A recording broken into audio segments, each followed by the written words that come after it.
I'll put it even to the level of certainty. Another court will almost certainly find differently. Why? Because this court, with respect incorrectly, cited 3 or 4 cases for a proposition that is the opposite of what those cases say. Literally. Solomon is the first case. In Solomon, there were 4 points that were raised there to do with title to prosecute. All of them were dismissed. Dismissed on what ground? On the ground that they should be taken in the criminal trial. 4. And this court says that Solomon is authority for the opposite proposition, that title to prosecute must be done in the civil court. It's not. The only thing that was said in Solomon was that in those rare cases where the matter is brought merely, those are the words that we use, merely and solely to harass the other side, then the court would have jurisdiction. This is not such a case. I've explained that the public prosecutor here explains why it is that he seeks a conviction. So it's got nothing to do with that. Netco, which is another case that this court depends on, Netco versus Zelichan, goes even further. It says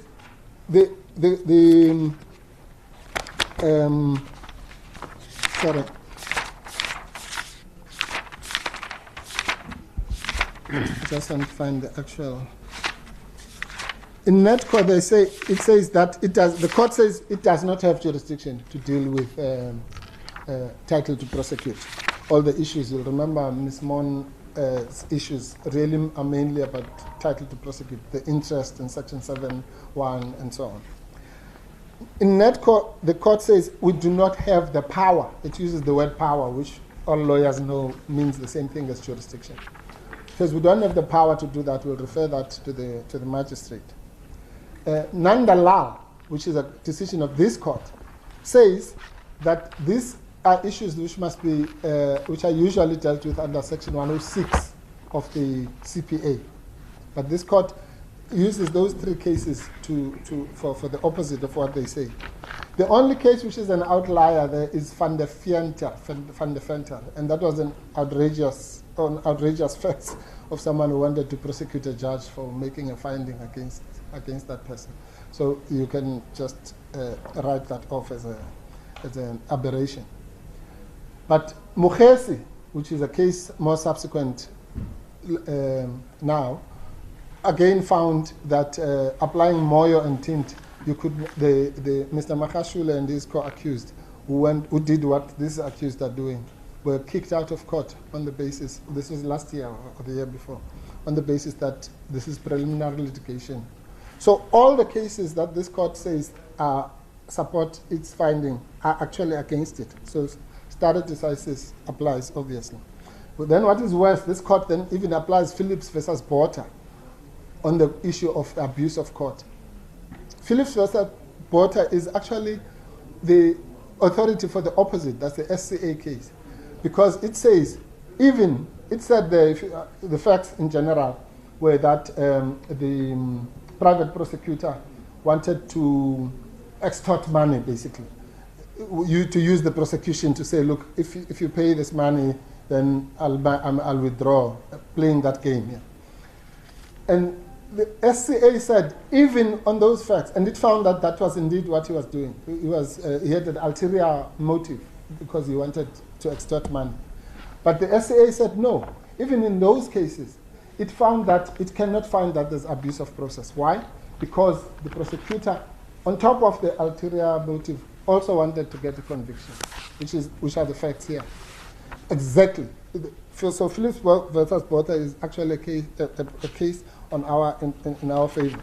But this court literally in those 1, 2, 3, 4, 5 cases converted what those cases are about and said they are about something else.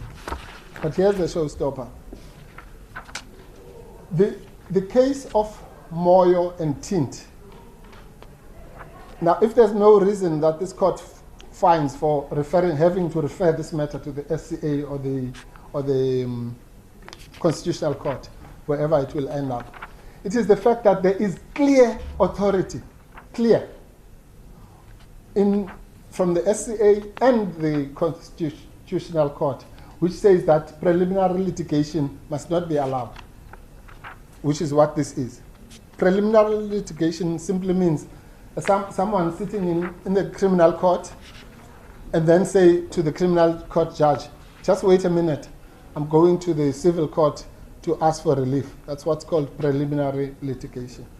When that case has already started, instead of raising it there, you go to another court.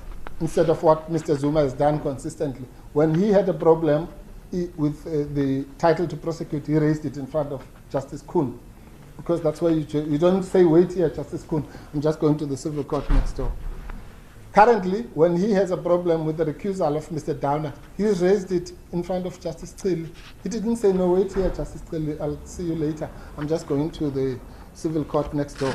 It's not done, because it's not allowed to do that. The cases are very clear. And if there was ever any doubt about what the SCA says about preliminary litigation, it says, at paragraph 167 of Moyo, as a general rule, departure from the procedures laid down in the Criminal Procedure Act and the effective removal of criminal proceedings to the civil courts should not be countenanced. That's it. As a general rule, departure from the procedures in the CPA to go to the civil court should not be countenanced. So, again, we're not really arguing the case. All we're saying is, can this court properly say, the SCA is going to depart from its own, or let me put it this way, there's no reasonable possibility that the SCA will repeat what it said here in Moyo. Who can say that? The SCA is more likely to repeat what it said here in Moyo. And the Constitutional Court is also more likely to repeat what it said in Tint, which is the following. But in the ordinary course of events, and where the purpose of litigation appears merely to be the avoidance of the application of 35 or the delay in criminal proceedings, all courts should not entertain it. All courts, not some courts in some provinces or some lower courts and magistrates. All courts should not entertain it. A blanket ban on preliminary litigation. But of course, as we know as lawyers, every rule, even this rule laid out by the Constitutional Court and the SCA, can have exceptions. And Justice Wallace made it clear what those exceptions is. Says, the question at 170, the question in every case, every single case, is one of interest of justice. In other words, what he's saying is that the general rule is that you must never allow preliminary litigation, except if you can show interest of justice. Now, in this case, you look through all these papers, you will not find anywhere where the parties that would bear that onus to show the interest of justice have said there's interest of justice. In fact, this court doesn't even say it itself. So on what basis then did we depart from the clear rule set out in Moyo?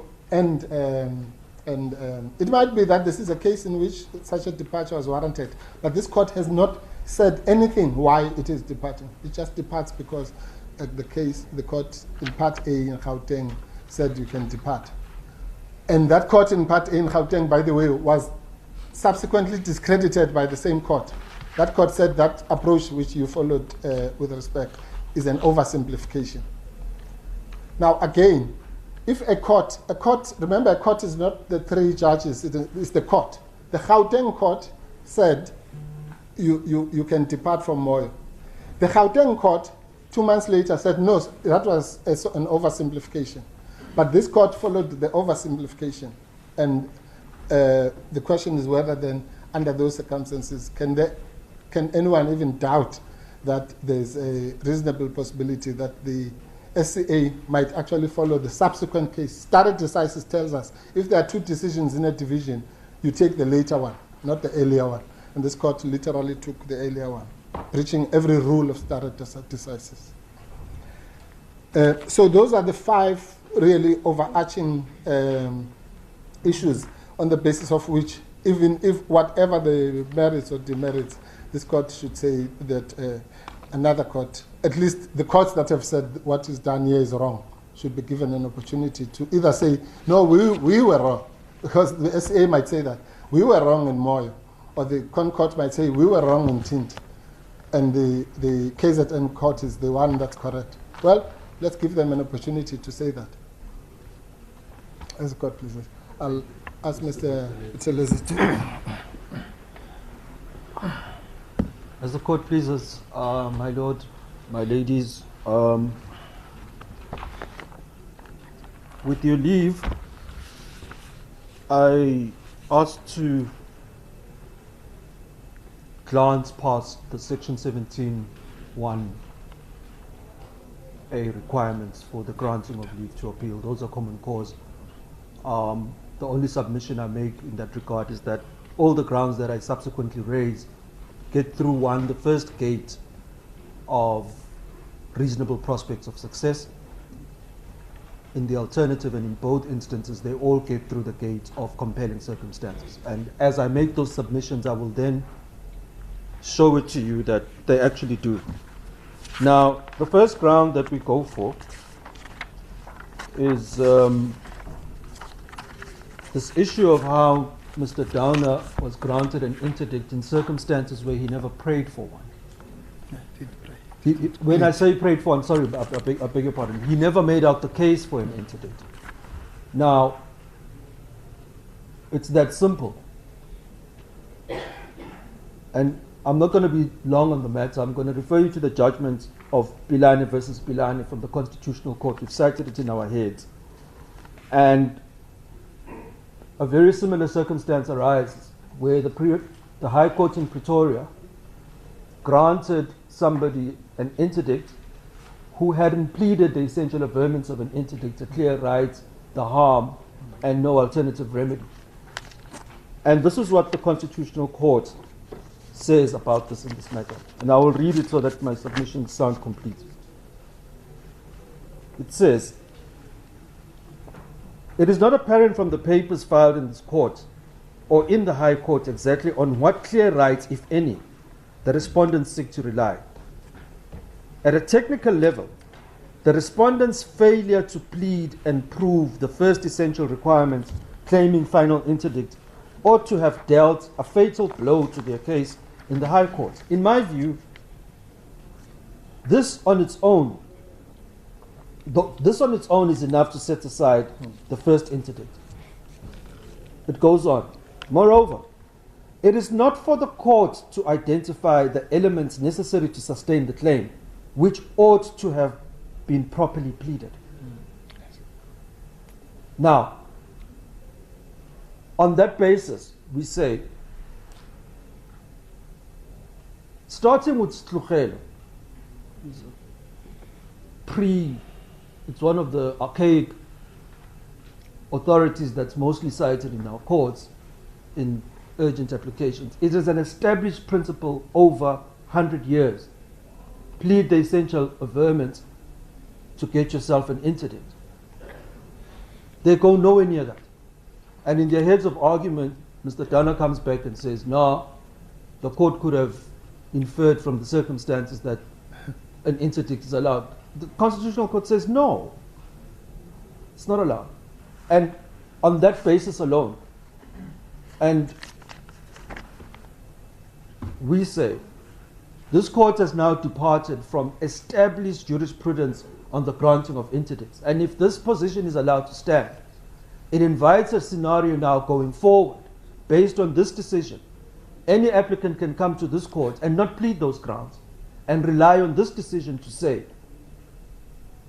I need not plead those grounds that Sitlukhwelo obliges, and all the authorities subsequent to that have obliged parties to plead. And you don't plead them as a box-ticking exercise. You prove to the court what is this harm that you are apprehensive about.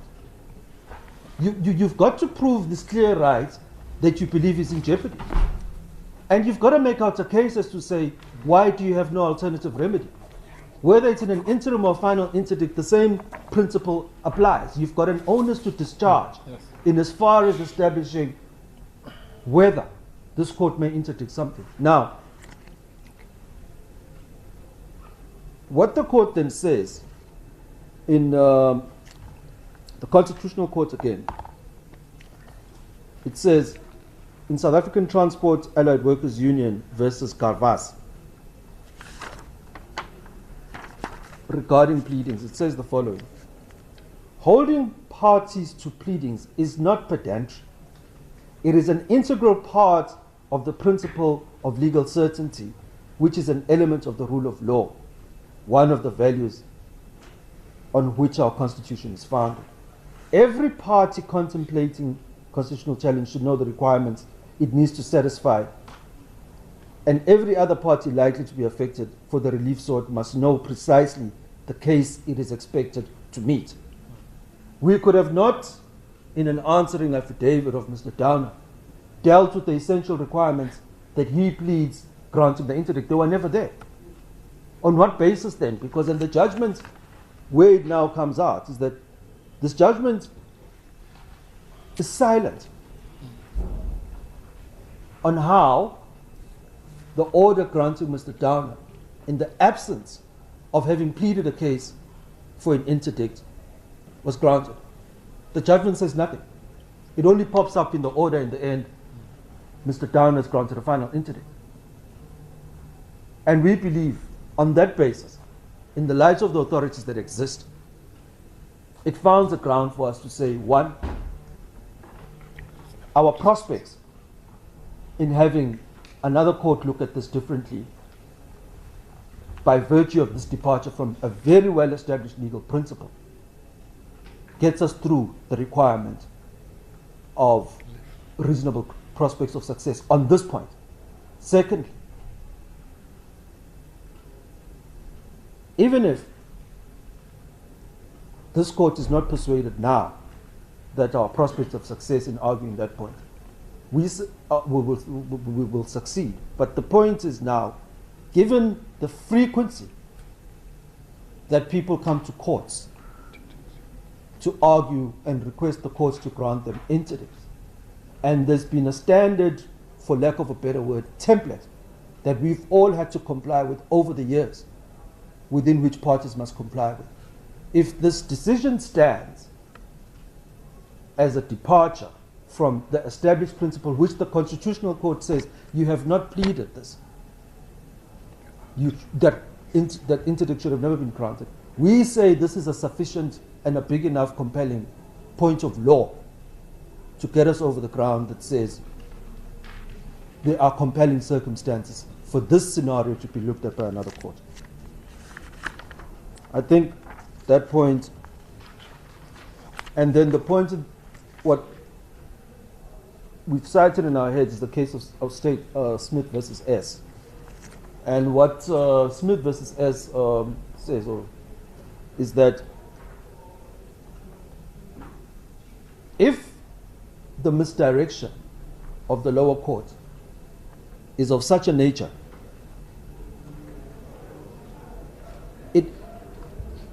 prospects of success in the appellant favor the appellant's case.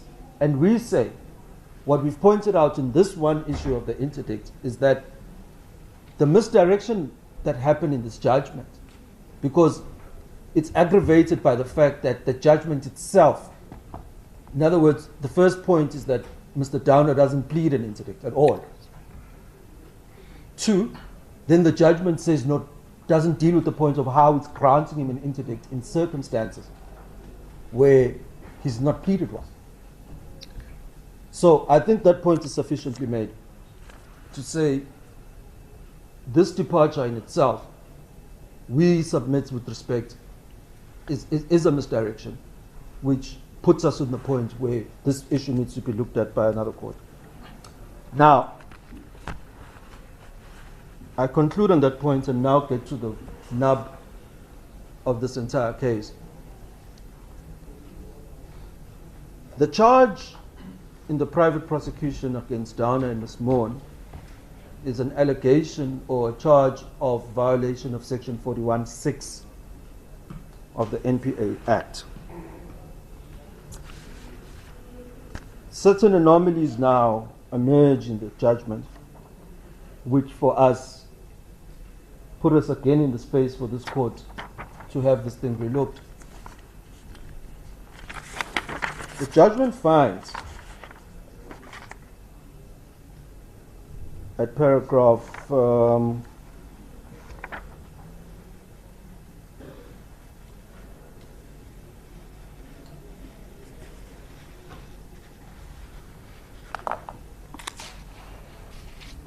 okay, sorry, I won't start the paragraph, but the judgment finds that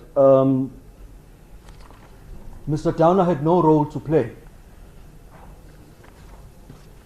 in the sharing of the letter, or in the unlawful disclosure of the letter to Ms. Maughan, which we find most bizarre because Mr. Downer admits to this in his own affidavit at paragraph 50.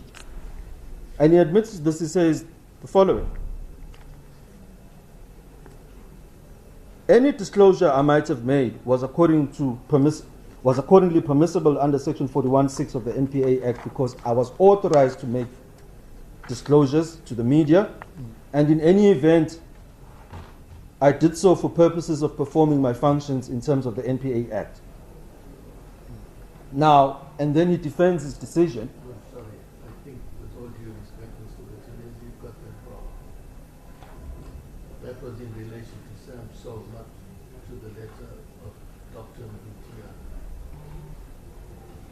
Read the judgment again, please. No, sorry, my lord. I'm quoting Mr. Downer's founding affidavit. Yes, that was in response to Sam Soul allegations, not the letter from the doctor. Nonetheless, my lord, even if I concede that point, here's the point where the issue comes up. We allege that 41(6) prohibits Mr. Downer from doing that, regardless of who he discloses it to. And if you read what 41(6) says, the Act itself puts it in very plain language, is that no, you may not disclose any information to any person. There's no category of class of people who are excluded. None. There's no specific group which are put under an exception, to say, except for. Now, when this issue was first dealt with by Justice Kuhn, he raised this. He says, he thinks, and I don't quote his words exactly, he says, perhaps there might be a constitutional issue around section 41(6). In his understanding of it, he thinks the purpose of the law is that. But the law as it's written, as it stands today, is that members of the NPA may not disclose anything. Now, Mr. Downer does another devious trick with respect in his affidavit, because this is where these shenanigans. He says he's authorized in terms of the NPA policy. And then when he quotes the NPA policy, he says in terms of paragraph 2 and 4, and deliberately omits paragraph 1, 3, and 5 of the very same policy. Okay?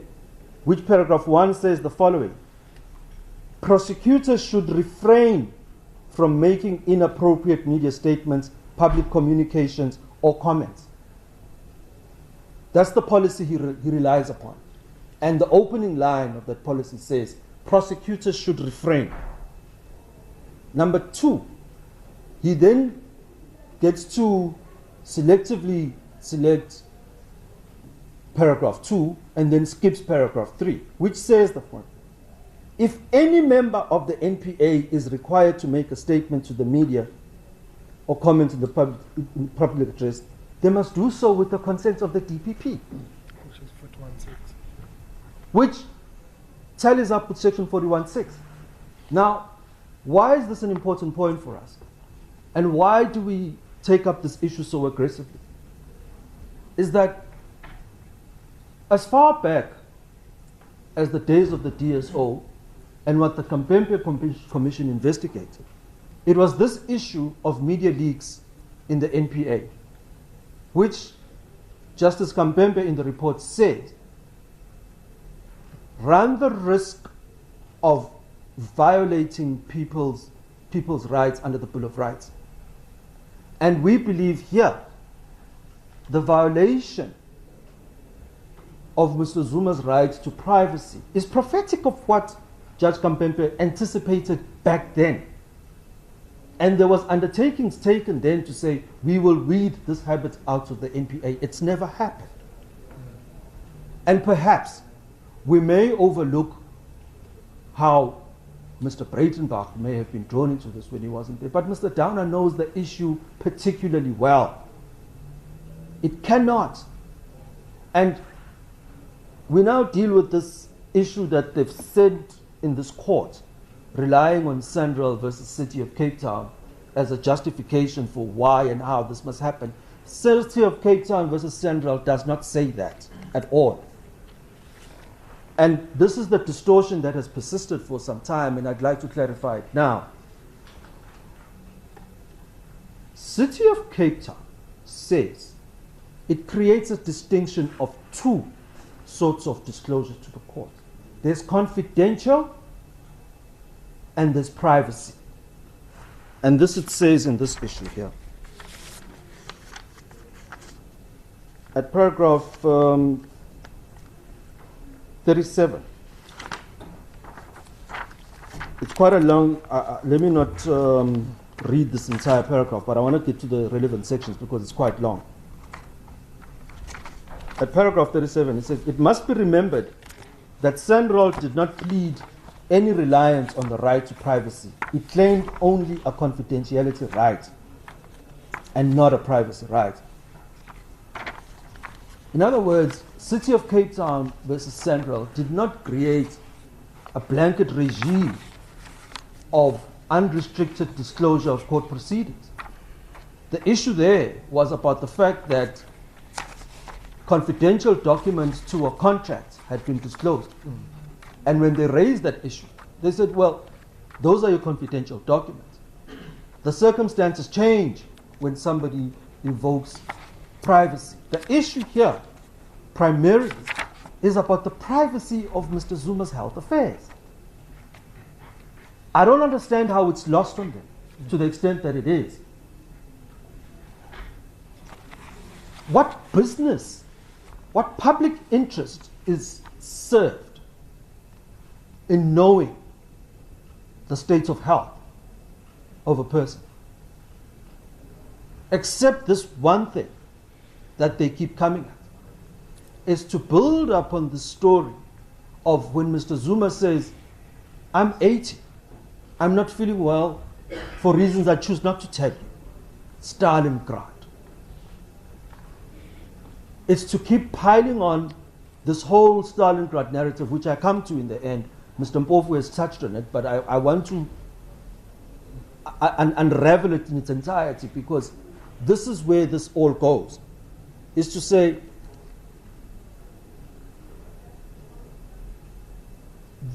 this whole thing is to keep casting aspersions on Mr. Zuma. With every move, every single move, they cast aspersions.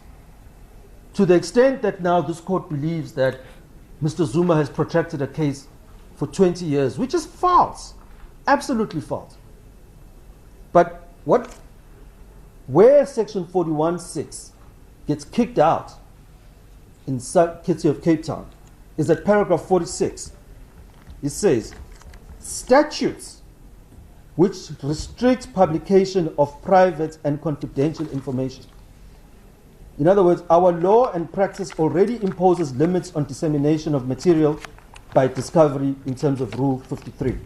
They include A, law of defamation, B, actio injuriam, which protects both dignity and privacy, and D, statutes which restrict publication of private and confidential information. E, any reasonable limitation on the use of material that the court may order. The principle of open justice has its limits, of course, and concomitantly, a commitment to open justice does not mean that there should always be unrestricted reporting, nor that there may be no good or genuine reasons why information should sometimes be restricted. This is City of Cape Town versus Sandrock, where they only quote the convenient portion of them, which is paragraph 33. But it says there's restrictions. So we need to deal away with that and then say, we come back to the facts here. Section 41(6) prohibits members of the NPA from disclosing information to anyone that they come to know of without the approval of the NDPP. And why is that? Because the legal system in this country, perhaps at a second tier beneath our judges, the NPA is the second most powerful player in the judicial system. They can charge and get you jailed and arrested. These documents that they have in investigations and that they go and say, oh, my friend, let me give you this, or let me do that. What happens to the integrity of this judicial system? Now, we do away with this theory that they come and say, these things were part of the court record. No, they were not. No, they were not. Because the history that's been told in this matter is very frugal and economical in terms of how they account for the matter. This is how the incident comes out. And I beg your pardon, my lord, I do not want to re-argue the matter. It's becoming clearer to me as you are going on with your submission that you wish to re-argue. No, my lord. May I remind you, with all due respect, Yes, my lord. that your duty is to show how we misguided to that side. Okay, all right. My lord, if with respect, if I keep bumping against the guardrails, my lord, please guide me again. Thank you. The simple point is this, my lord. The question that should have been, and the only question that matters in the private prosecution is one, is Section 41(6) a criminalized offense, yes or no? Does Mr. Downer admit to it, yes or no? Is Ms. Maughan a party to that, yes or no? That's it. But if we look at the facts and the facts which serve before us and Kunyat, as I need you to perhaps assist me, Mr. Batilini, to understand the context in which you, and the facts that you rely on to say that this court erred in its examination of the provisions of 41(6). Because the undisputed facts which serve before us and which serve before Kun and are dealt with in the judgment were that Actor Breitenbach was the one who made that information available to Ms. Maughan, not Mr. Downer. I understand the subsections of 41(6) that you rely on insofar as you say Mr. Downer sanctioned that conduct. But in relation to 41(6) and the submissions you made as well, can you perhaps assist us to understand the proposition that you are making in relation to the misapplication of 41(6) by this court? You see,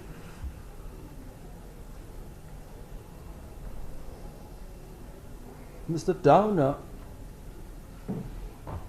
can't deny his involvement on one point.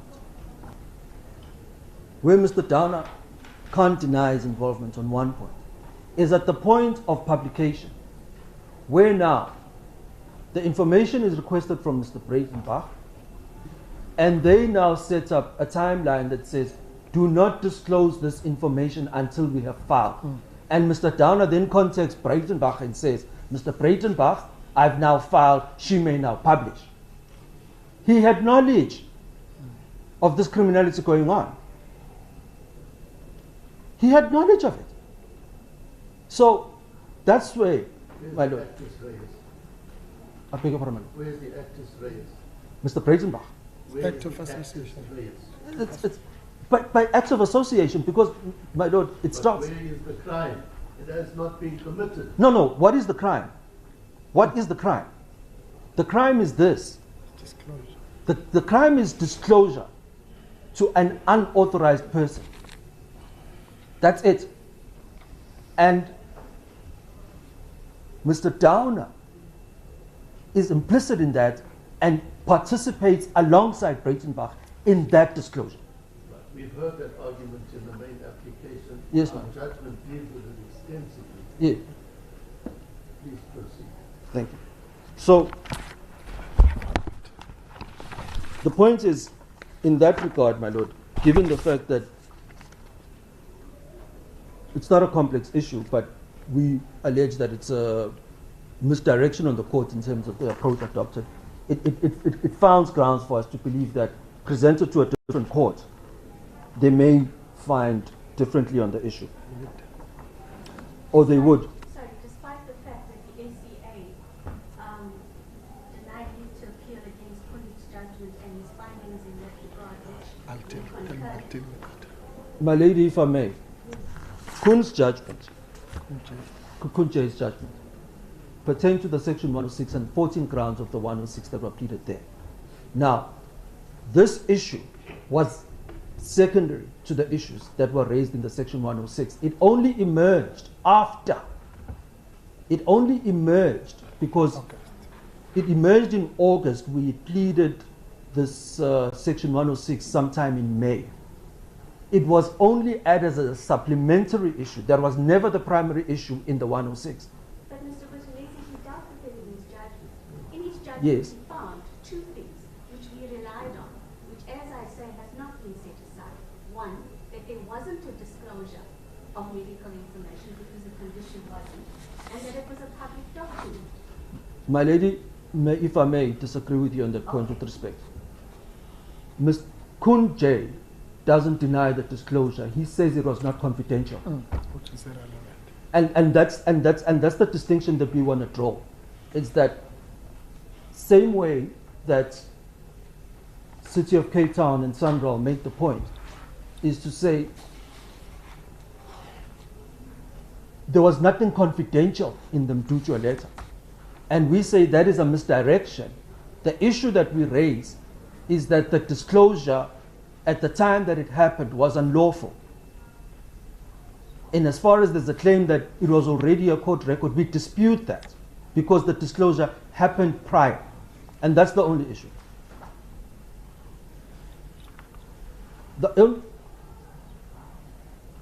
So, my lady, if I'm clear, the only issue that Kun J, for us, we believe also he also misunderstood was the fact that he said there was nothing confidential in the letter.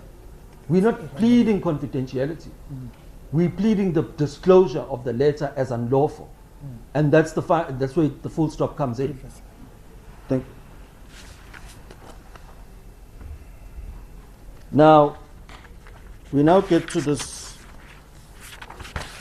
other famous point of improper motive, which we also now say, or this abuse of process point, which we also now say is completely unfounded on these grounds. And this is what gave birth to the private prosecution, if I run the sequence. And my lord, please caution me if it sounds like I'm arguing the matter. This court has adopted this argument, or this has been persuaded on this view that Mr. Zuma engages in litigation to stop the start of his trial. That is false. Mr. Zuma's trial started in May 2021. He pleaded. They exchanged pleas. Now, when an accused has been read a charge sheet, stood right here, fortunately, in this court, and he was read the charges to him, how is it then now he's being told that he's avoiding the start of his trial? The trial is underway. Now, Section 106 is the only section within which an accused can plead. Gives him 9 options. He takes the one, with which, in other words, you can either plead guilty, then you're left with the remainder of 8. He nominates one. It's not a dilatory plea. He challenges title. The same way you could challenge jurisdiction, the same way you could challenge, I've already been acquitted in terms of Section 342A, various options. If you raise a 106H plea, how is that Stalingrad? And the Kuhn dismissal of the matter doesn't say this was a delay tactic.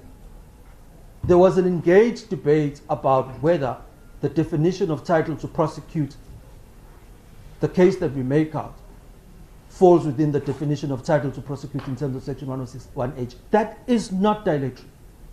Linking to the previous point that Mr. Mpofu makes, Mr. Downer in his founding affidavit again misleads and is disingenuous.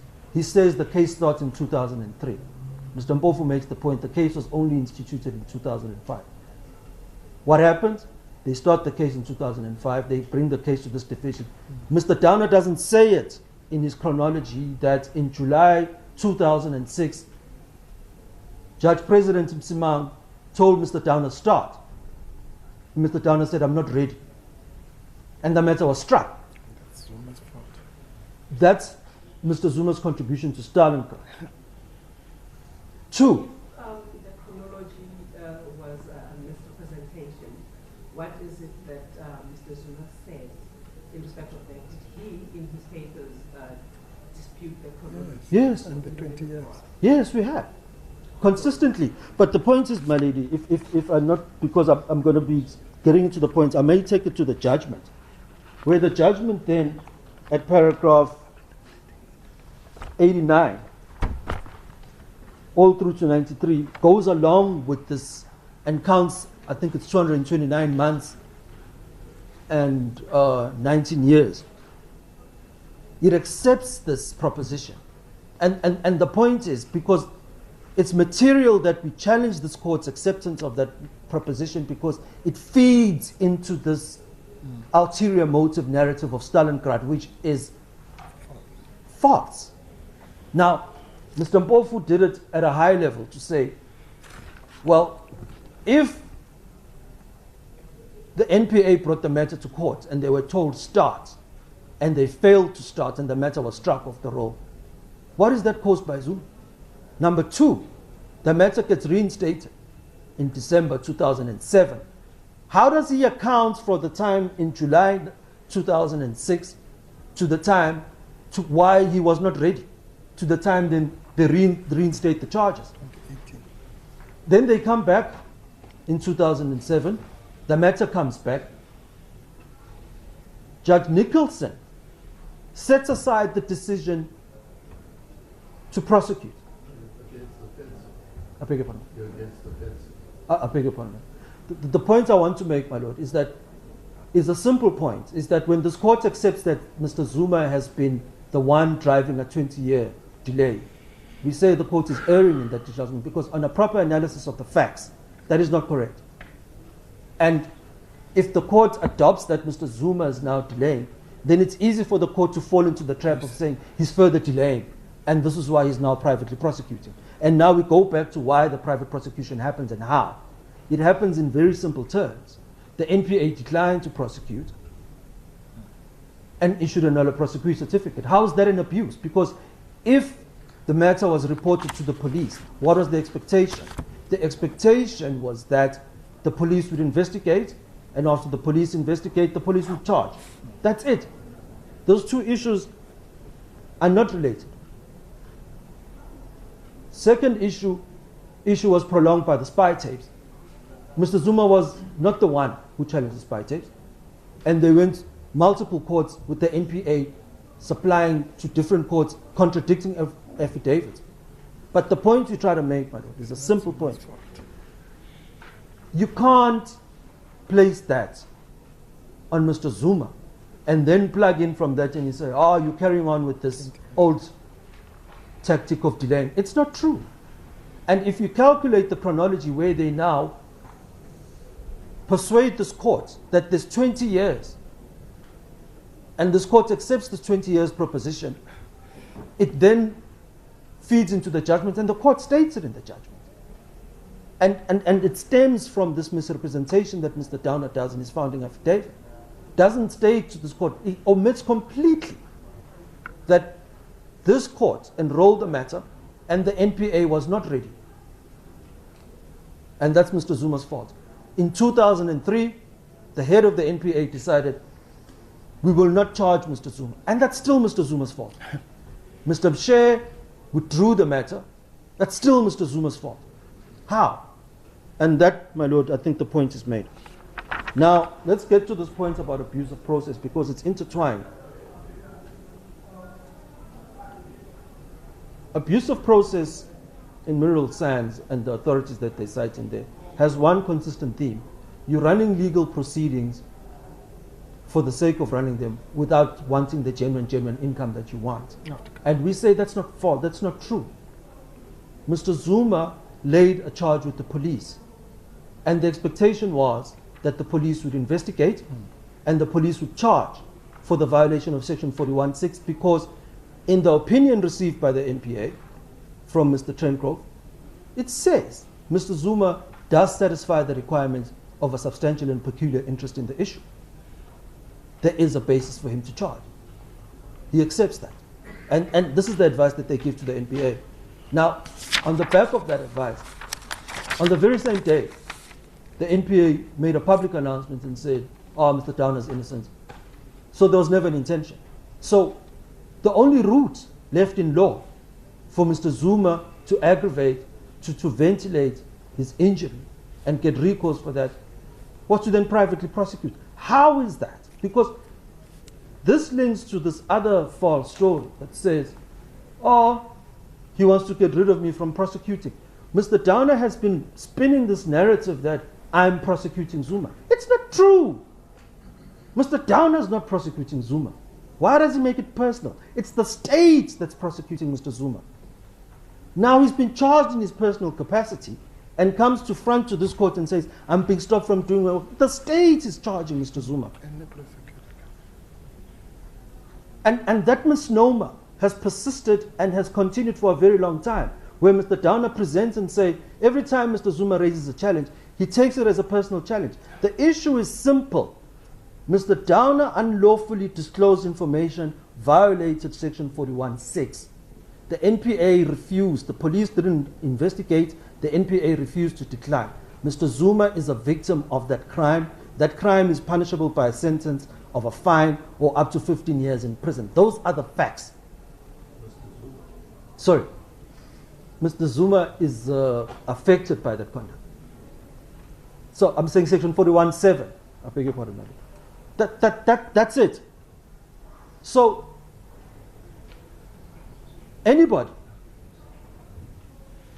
would then pursue that case. If you report it to the police, how can you then say you don't have an intention of having what you call this?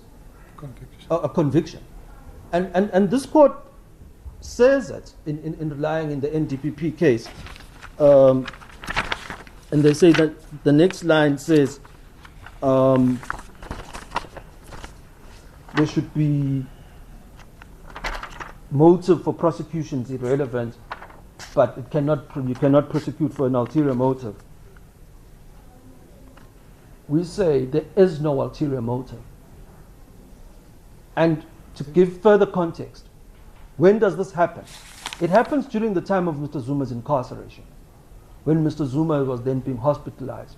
Sensitive issue, anybody wants their dignity and privacy violated. And the correspondence between the state and its doctrine and its treatment becomes the issue of sensationalization. Anybody would feel violated. And if there's a law that says doing that is unlawful, you must enforce that law. That's it. So this ulterior motive is nothing. And here's what the problem is with this ulterior motive and where we must now finish it once and for all. What does Mr. Zuma achieve by delaying his trial? Nothing. The charges remain. The charges don't go away. What does Mr. Zuma achieve by removing Mr. Downer? Absolutely nothing. The charges remain. The state will still prosecute it. So there's no law that says if you delay a case for 24 months or 5 years, it automatically lapses or there's a prescription clause to the charges. None of it. Not in this circumstance. Mr. Zuma gains nothing except to prolong his own agony, to keep coming here and staying in the court. Mr. Zuma doesn't want this trial to run this long. But does that mean he must kill over and die and allow the NPA to do with him as it pleases? No, that's not correct. So we're putting it on record now this improper motive that this court has accepted, if we were to raise the same point in a different court and say the way that these people have constructed this picture of improper motive is incorrect. We have an elderly man whose medical records were violated, and there's a law that prohibits that, and he's reported the issue to the police. There's no ulterior motives. So happens that it's Mr. Downer. Oh, coincidental, thank you. It goes along with that. That's it. Mr. Zuma would have laid the same charge against anybody. And to finish the point, my lord, Mr. Zuma gains nothing from delaying his trial, if that argument is to be accepted. And we've said the trial is actually underway. It's set down again for a date in October. It keeps getting postponed. 2,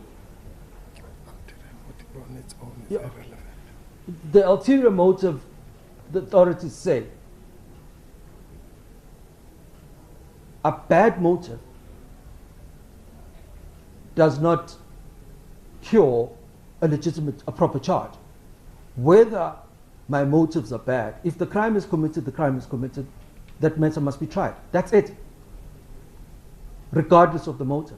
Because in as much as a good motive cannot sustain a bad charge, that's it. The SCA says that in the Zuma versus DPP judgment. I think, my lord, I've traversed sufficiently the ground, and I'm not too sure if I'm still within my team's timeline. Sorry, last point, sorry.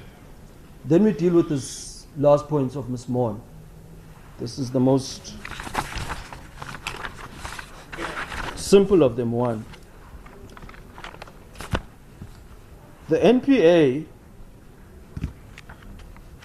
in the subsequent Ramaphosa prosecution files an affidavit, the DPP, and we've attached this as an annexure to our notice of appeal. It says, at paragraph 6.4, under the heading worded of nolle prosequi, it says, at all relevant times, the first respondent, whether in person or through his attorneys of record, from time to time, only identified 2 suspects, to wit, Advocate Billy Downer SC and Karyn Maughan. No mention is made of the applicant as a suspect. This is Mr. Ramaphosa, who was the applicant in that matter. So the DPP says, at all times, this is the only person we've identified as a suspect. Oh, well. 2, it happens again, it's filed by their heads in their heads of argument, and we've attached them as well at paragraph 22.3. And this is what their counsel says. In SABC, the NPA's counsel, in SABC Pietermaritzburg case 309, only 3 possible suspects are identified, with Advocate Billy Downer SC, Karyn Maughan, and possibly Advocate A. Pietermaritzburg. This is what the NPA says. And the second nolle prosequi certificate that they constantly disputing, and this court accepted that version. Mr. Butterley, Yes, ma'am. remind you, paragraph 23 is counsel's head. And as we all know, counsel are not correct all the time. That's fine. I can withdraw that. I'm just saying the affidavit. We were just saying that the counsel's head was a corroboration of the affidavit. But That didn't serve before us, Mr. Butterley. I beg your pardon? That didn't serve before us. Which is As I understand it, sorry, and maybe you could just assist me. These are grounds upon which you want to rely on to lead new evidence. And you It's an interpretation, right? normally, I beg your pardon. Assist me there. Our interpretation that says the second nolle prosequi certificate was intended for Ms. Maughan was rejected. Yeah. And we say in subsequent litigation in another court, the NPA has corroborated that version that But we that put. wasn't before us. It was Served before us. Was this placed before us in the affidavit? That's not the point. normally. Then let me Mr. rephrase the Butterley, question. Yes. Let me simplify that. found that the second certificate did not relate to Ms. Maughan. And even if you are by some strange feat correct that it does apply to her, it was not in existence at the time the summons was issued, and therefore summons must be set aside. Now, you've not challenged that in your grounds for leave to appeal, nor in your heads of argument. You, in fact, go on a different tangent, which you're now trying to argue.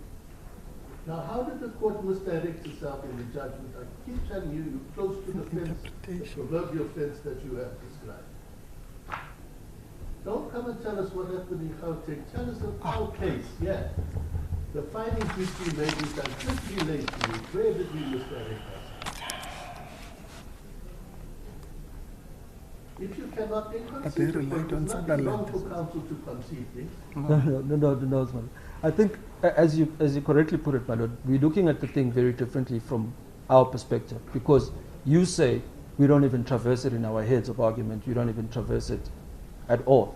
And we read the judgment to say to us that this court has rejected the argument. Now, the proposition that your lordship says is that at the time that the summons were issued, there was, the lordship is saying at the time that the summons were issued, there was no null prosequi certificate.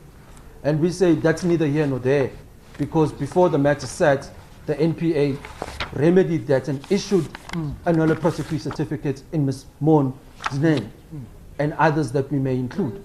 There is no such certificate that mentions Ms. Maughan's name.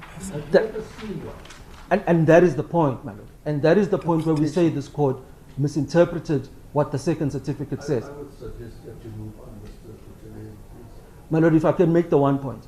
That certificate said any other person. And this court's interpretation thereof is to say it's not Ms. Maughan. And we want to go and argue in a different court and say it is Ms. Maughan. That's the only point. I hear you. Thank you, my lord.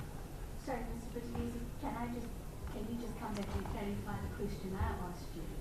In the application for leave to appeal, what, below paragraph 9 thereof, it references the applicant seeking the permission of the SCA to use new evidence. And that new evidence is what you believe for now. So the answering affidavit, as paragraph of the answering affidavit that's in the next, and a copy of the portions of the heads of argument out. Yeah. Do I understand you that that is the position? The new evidence is on a narrow point, my lord. It's not a new issue. The issue is our version is corroborated by the NPA, and this we need to bring to the SCAs. The author of the certificates, when they file an affidavit subsequent to this matter being heard, or we've answered to these papers, corroborates our version. But you accept that it wasn't something that's done before us No. at the time? No, it didn't. It didn't exist, my lord. Yes. And then I think the other point now is about this media freedom argument that this court allowed to happen. Or, I beg your pardon, this court accepted that there's an abuse of media freedom of Ms. Maughan, which we say is also another red herring. And it's not true. Simple. There's no human being in this country litigated or written about in terms of litigation as much as Mr. Zuma is. There's nothing new or unique in what Ms. Maughan has been doing or writing about Mr. Zuma. None whatsoever. The only thing that happens here, which we also wanted to take, is that no, Ms. Maughan is a VIP at the NPA. She gets differential treatment versus other journalists. On the day in question, there was going to be a postponement. She got notified on her own to say, oh, don't come, there's a postponement. Everybody else came here and they were never told. In addition to that, she got the scoop. She got the affidavit and was publishing stories the night before. The point we're trying to say is that Mr. Zuma has got no reason to infringe on any journalists doing their work. Let them do her work all she wants. And the abuse that she takes on Twitter is not unique to her either. For all I know, what I hear about social media, it's kind of a wilderness where people just, you don't know, just say all sorts of things. That abuse that she now puts and says is visiting her is not unique and different. It's always there on every article she publishes. She gets trolled all the time with many other journalists. There is nothing unique in her circumstances. And the same way Mr. Zuma gets ridiculed and abused on all platforms. Mr. Zuma's never taken issue with a single person in the media. Why would he start now? We come to this court and this court is full of journalists every day. Mr. Zuma takes no issue. So to say he's got a particular issue against Mr. is unfounded. It's without merit, my lord. Because to what end? What is it that Ms. Maughan is writing about Mr. Zuma that is different to what everybody else is writing? What's so unique and special about it? And this whole thing speaks to, we write this in our heads, that didn't happen in a vacuum of, it was a once-off incident. There's a media request. There was an engagement which was initiated by Mr. Pietermaritzburg, in asking into the state of her health, and then subsequently the discussion moved to, oh, share with me papers for tomorrow. But the point I'm saying, my lord, is that there's no merit, none whatsoever, in saying Mr. Zuma has it out to do it for Mr. What is it that Karyn Maughan can write about Zuma that nobody else has ever written before? What is so unique or special about her writing that she must be singled out? Absolutely nothing. The point is, whether it was Ms. Maughan or any other person, whoever was the recipient of this unlawfully disclosed information is a co-accused. That's it. If it now so happens to be Ms. Maughan and Ms. Downer, then so be it. But it matters not who those persons are. The issue is somebody disclosed information from the NPA unlawfully. The Act doesn't provide for journalists to be given information in that way, and that's the end of the matter. And on that basis, we believe this raises another weighty issue of law that is compelling grounds for us, for another court to really look into this conduct or that is prohibited by 41(6). What is it? Must the courts read something into this legislation to cure a defect, if any? Must the legislation be amended to provide for circumstances where journalists like? Because right now it doesn't. There's no basis in law. Even Sandral there says it. The NPA is not covered in Sandral at all. What all the journalists must do is sit here, follow the proceedings like everybody else, and not get the affidavits in advance, and not get the heads in advance. They must just sit and listen to the live cameras and follow the proceedings. That's what the law says. That's the issue. That is the birth of all these criminal charges, which started with the police and ended up in the private prosecution. That's it. I don't know whether you've got any further questions. Do you have further submissions? No. Thank you.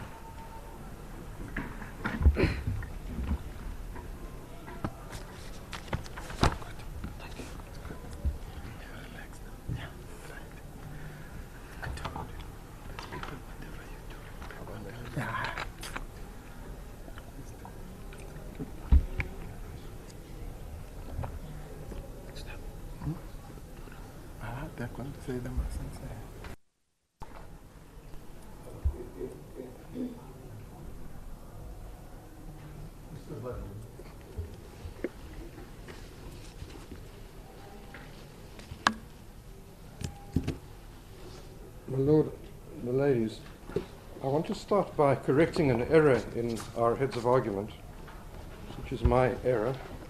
If you would mind going to paragraph 6. on page 4,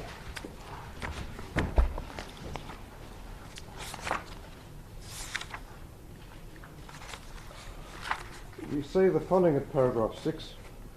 We say the main arguments raised in this application have now been argued and adjudicated 3 times by Karyn J in the section 106(1)H plea, by this court in the main application, and by this court in the section 18(3) application. Each time they were argued at length and rejected. An argument which is meritless doesn't gain merit by being repeated and repeated and again repeated.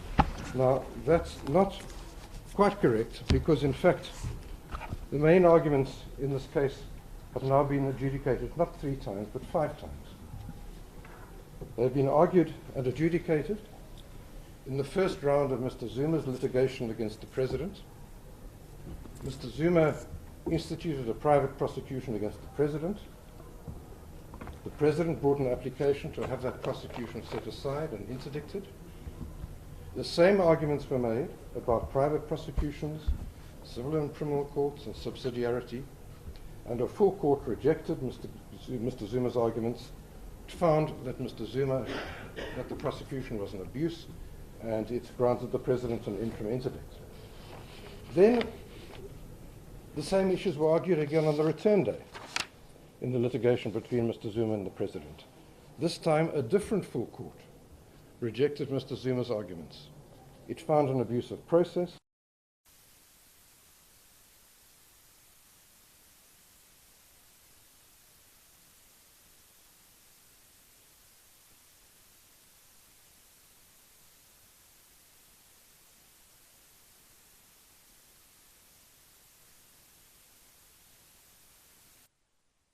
On appeal will uphold his arguments, and we submit that there is no reasonable prospect of success. And with respect, that's really the end of the matter, because when all the dust has settled, that's the bottom line. Is there a reasonable prospect of success?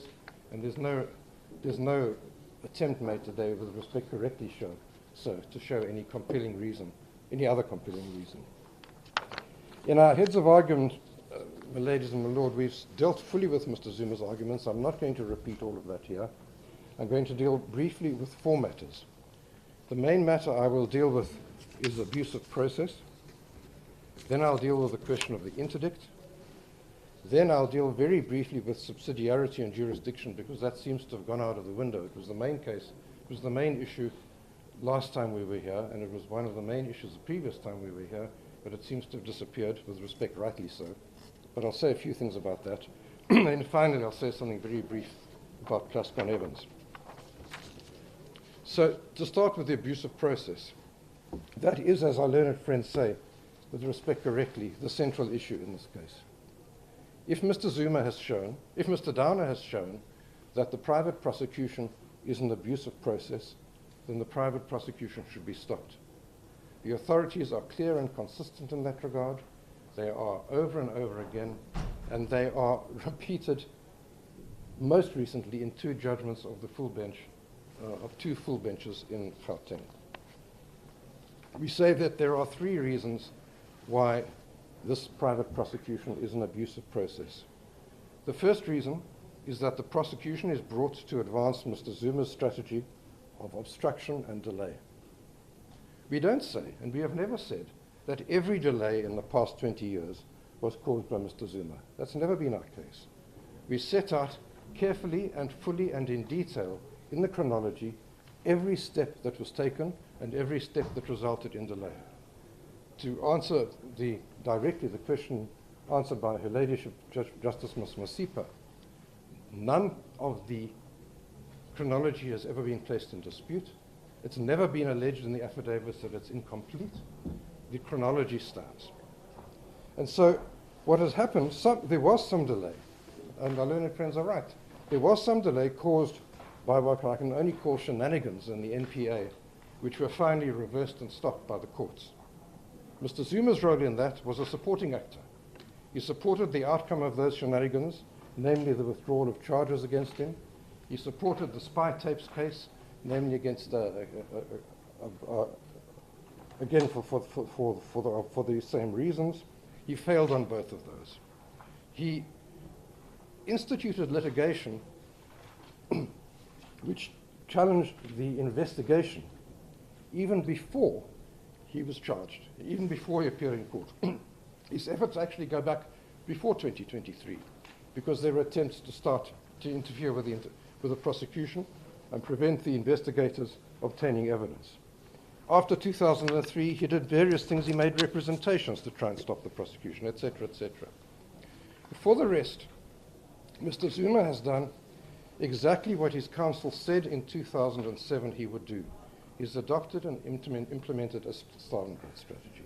And our learned friends can't get away from that that's what Mr. Kemp said, and that has never been disputed or distanced by Mr. Zuma. Mr. Zuma has never distanced himself from it. To the contrary, he's implemented it. He's done what Mr. Kemp said he was going to do. First, he has repeatedly raised interlocutory challenges to both the investigation and the prosecution.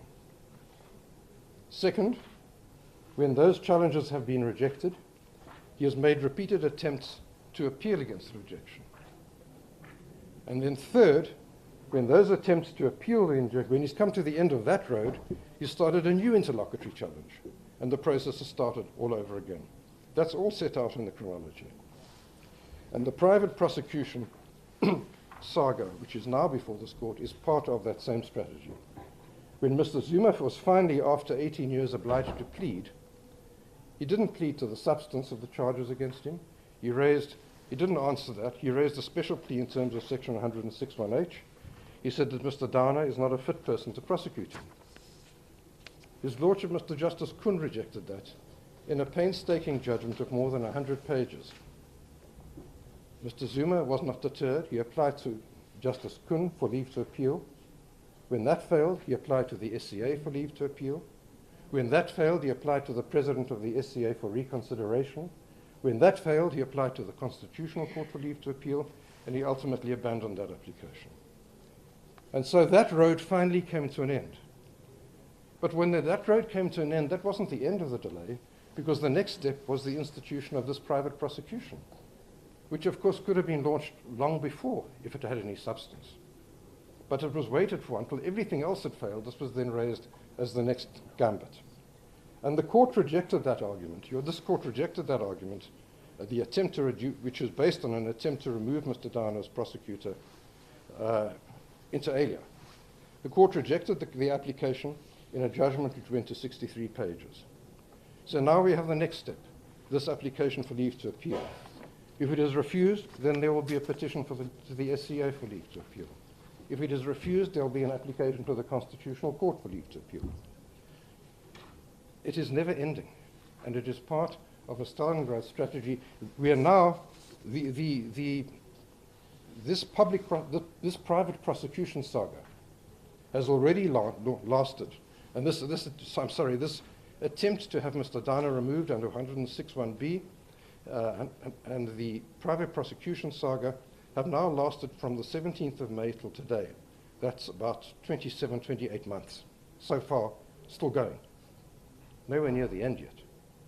And it's not over, because Mr. Zuma has already lined up the next step. If all of the private prosecution gambit fails, he has a pending second application for the removal of Mr. Downer. So far, and we're waiting for that to happen, and that is postponed. And so, as this court pointed out, in relation to Mr. Zuma's repeated submission that Harum Sajay held that the motive behind the prosecution is irrelevant, this court pointed out, no, you've got to read the whole of what Justice Harum said. Justice Harum said, of course, if there's an ulterior motive, then the prosecution is unlawful on the principle of legality. That's a fundamental principle of our law. Fundamental principle of our law, going back, one of the earliest cases is Van Eck versus Van Rensburg.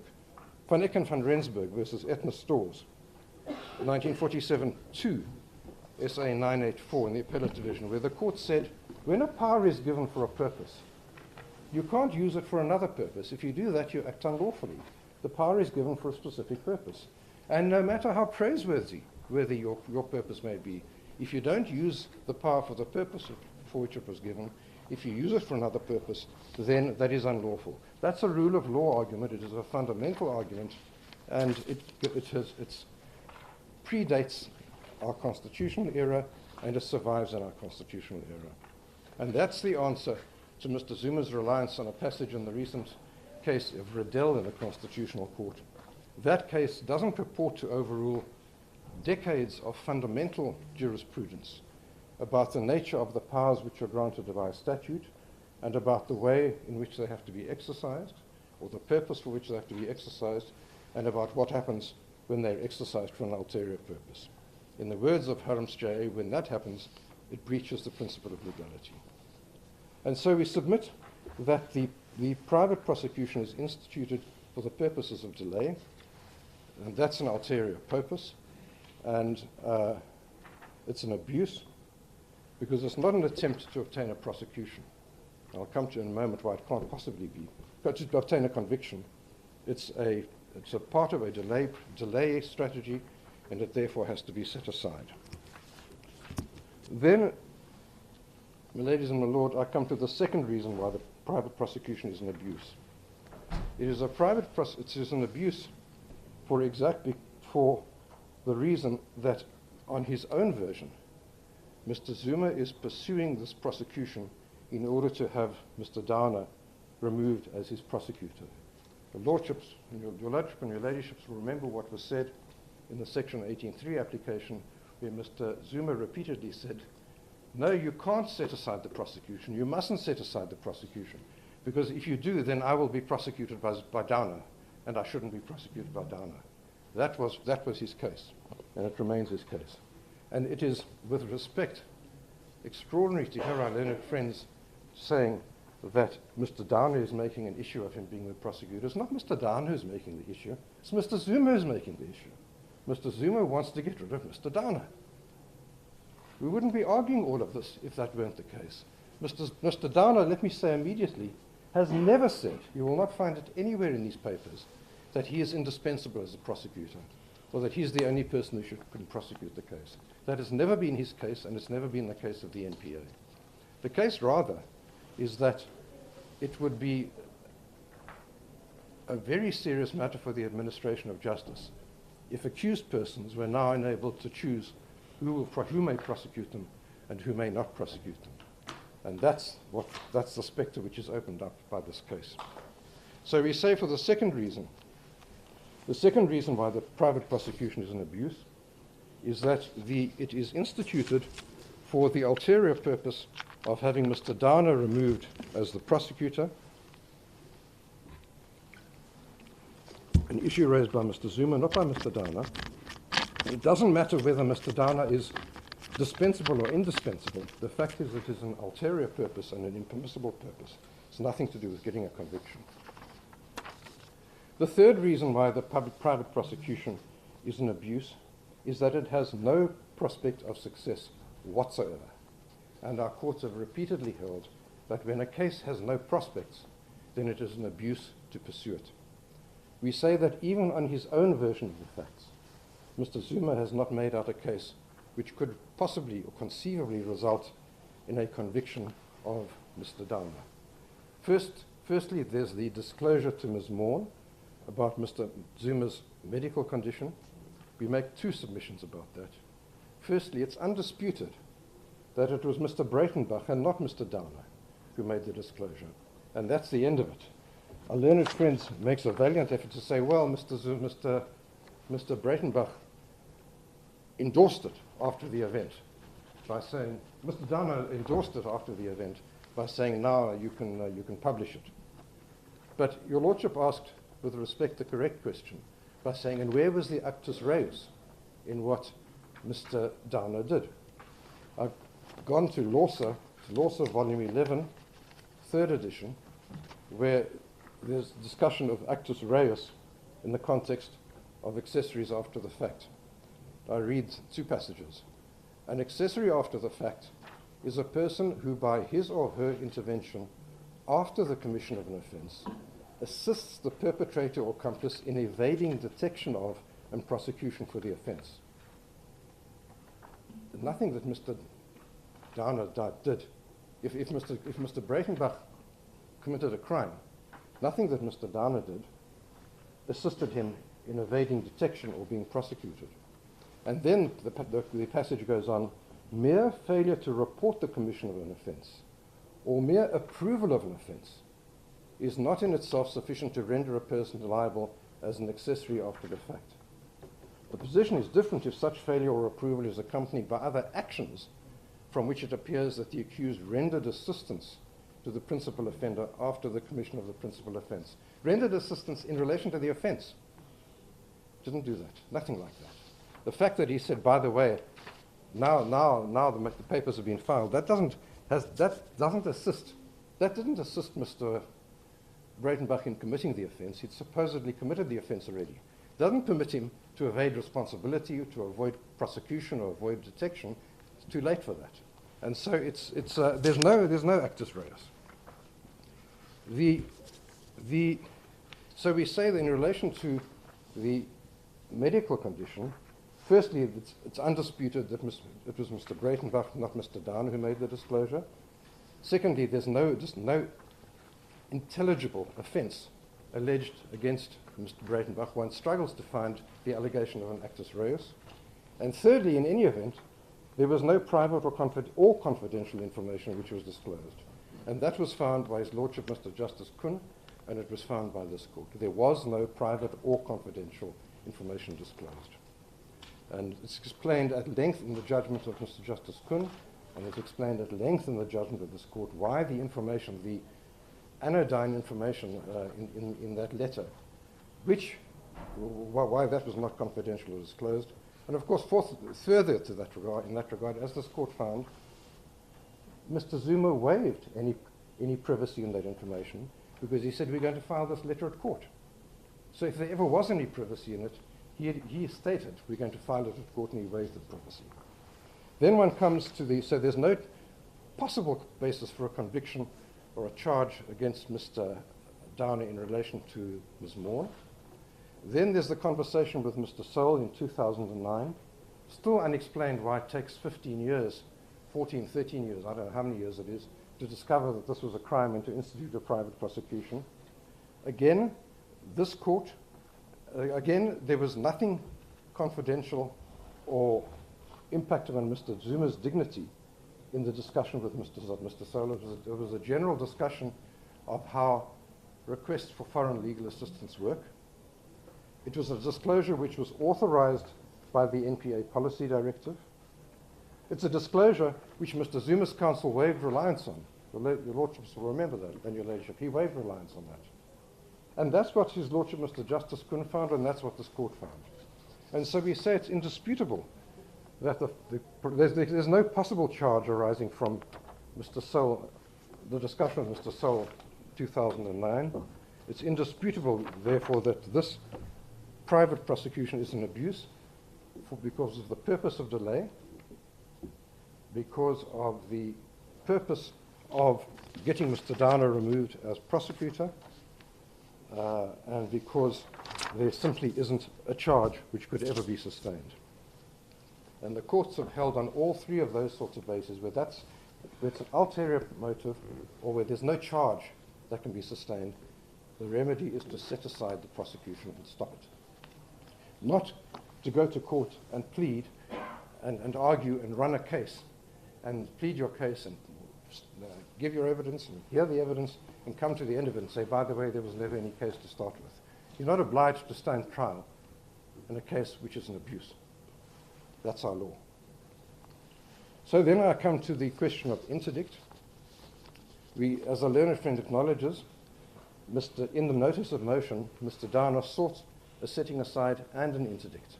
The interdict is paragraph 2 of the notice of motion. I won't take the court there. And what Mr. Downer does is in the affidavit, he makes extensive references to the delay and to the abuse and to the attempts to remove him as prosecutor. He gives an extensive description, account of the facts. Virtually none of those facts are disputed because Mr. Zuma declines to enter upon them. He says, he'll deal with them when the trial arises. But he makes an extensive references to facts, extensive description of facts which are not in dispute. And that narration of facts Firstly, it demonstrates the injury to Mr. Dana, or the harm, by what is being done. Secondly, it demonstrates that it infringes Mr. Dana's rights. Thirdly, it demonstrates that it's reasonable to anticipate that it won't stop there, it will continue. And fourthly, it demonstrates that there's no other remedy to prevent this continuing abuse. Now, it's true that Mr. Dana's affidavit doesn't make the usual ritual incantations. I mean, the late Chief Justice Muhammad used to refer to this sort of thing as ritual incantations. And it's true that Mr. Dana doesn't make the usual ritual incantations, which are conclusions of law, assertions, submissions. For example, I've been injured, I have no other remedy, I anticipate the harm. Those are conclusions. They're conclusions to be drawn by the facts. What Mr. Dana does, instead of setting out the conclusions, is he sets out the facts. And he doesn't need to set out the conclusion when they emerge from the facts. What he has to do is to say that he's seeking an interdict and set out the facts which show that an interdict is justified. And that is what he did, and the court ordered an interdict accordingly. Then the question of jurisdiction and subsidiarity. My note to myself starts on this section. Finally, I come to the centerpiece of Mr. Zuma's case as it has evolved. Well, I don't know whether it is still a centerpiece or whether it's even part of his case.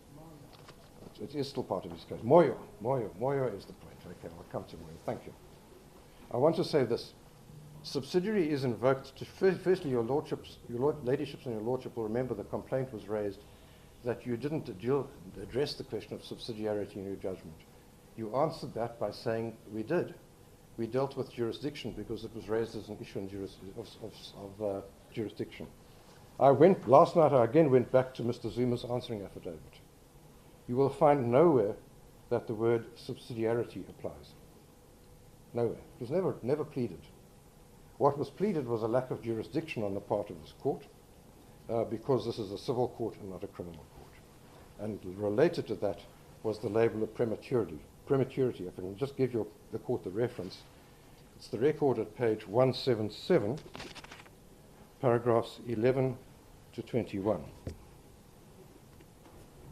So, what is pleaded is a lack of jurisdiction or prematurity. And subsidiarity is a label which is now attached in argument. The answer to this is following 6 short points. Firstly, this court did deal with the question of jurisdiction and did so extensively. Secondly, this court and the Ramaphosa 1 court and the Ramaphosa 2 court have all found that a civil court can set aside a private prosecution, that it has jurisdiction.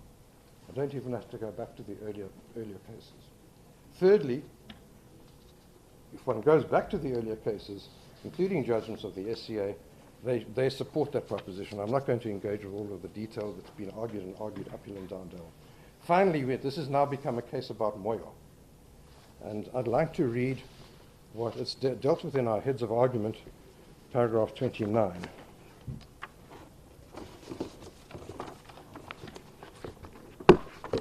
The first thing to say about our learned friend's Reliance new bull point of Moyo, not entirely new, it's semi-new, is that they rely on a paragraph in a judgment by Justice Wallace, which was a minority judgment in that case.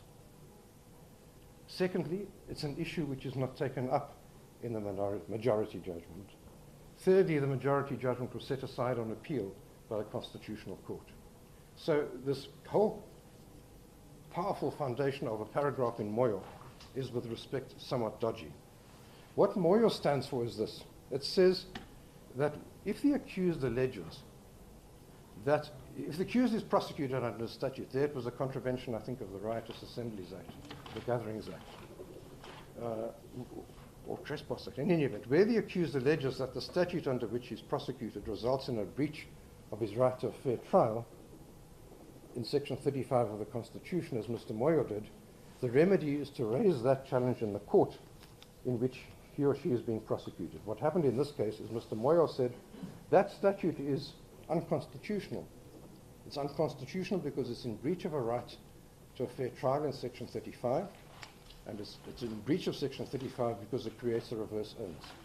And so he challenged the fairness of the prosecution because he challenged on the basis that the statute itself was unconstitutional. And what Justice Wallace said is that in such a case, where you're relying on a breach of a fair trial right, you must raise it in your trial.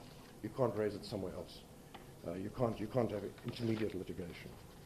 That's what it stands for. There is some controversy about the extent to which that proposition applies. We say that in any event, it plainly doesn't apply in the present case because Mr. Dana doesn't complain of a breach of his constitutional right to a fair trial. So it's not a matter to be raised in the trial. He doesn't complain, he doesn't challenge the validity of a statute. He complains of an abuse of process. And in his judgment in Moyo, Justice Wallace did not for a moment suggest that he was disagreeing with or overruling the line of cases commencing with Solomon versus Magistrate. And the reason for this is obvious. He was dealing with an entirely different matter. Moyo is about when and how you assert fair trial rights. It's not about abuse of process. And I venture to suggest that if one of the members of this court would phone retired Justice Wallace and say, do you know that in Moyo, in that paragraph, you overruled 70 years of authorities without even mentioning them? Justice Wallace would have a very short answer to that. It would be, he would express great surprise, and then he would say, that's absurd. So the case has, the Moyo case is a desperate grasping at straws. It doesn't, it's a very weak straw which submerges immediately. The case actually has nothing to do with subsidiarity. I don't know whether our learned friends persist in it, but we've dealt with this in our heads of argument. If I can just refer the court to paragraph 18 to 18.4, we deal with this argument of subsidiarity. We show this has got nothing to do with subsidiarity. What subsidiarity is about is when you assert a right in the Constitution, and the Constitution says the statute provides the right. And that's not the case here. There's nothing in the Criminal Procedure Act which provides the right. Section 14, Section 15 provides a right in the Constitution. And Mr. Zuma doesn't rely on such a right.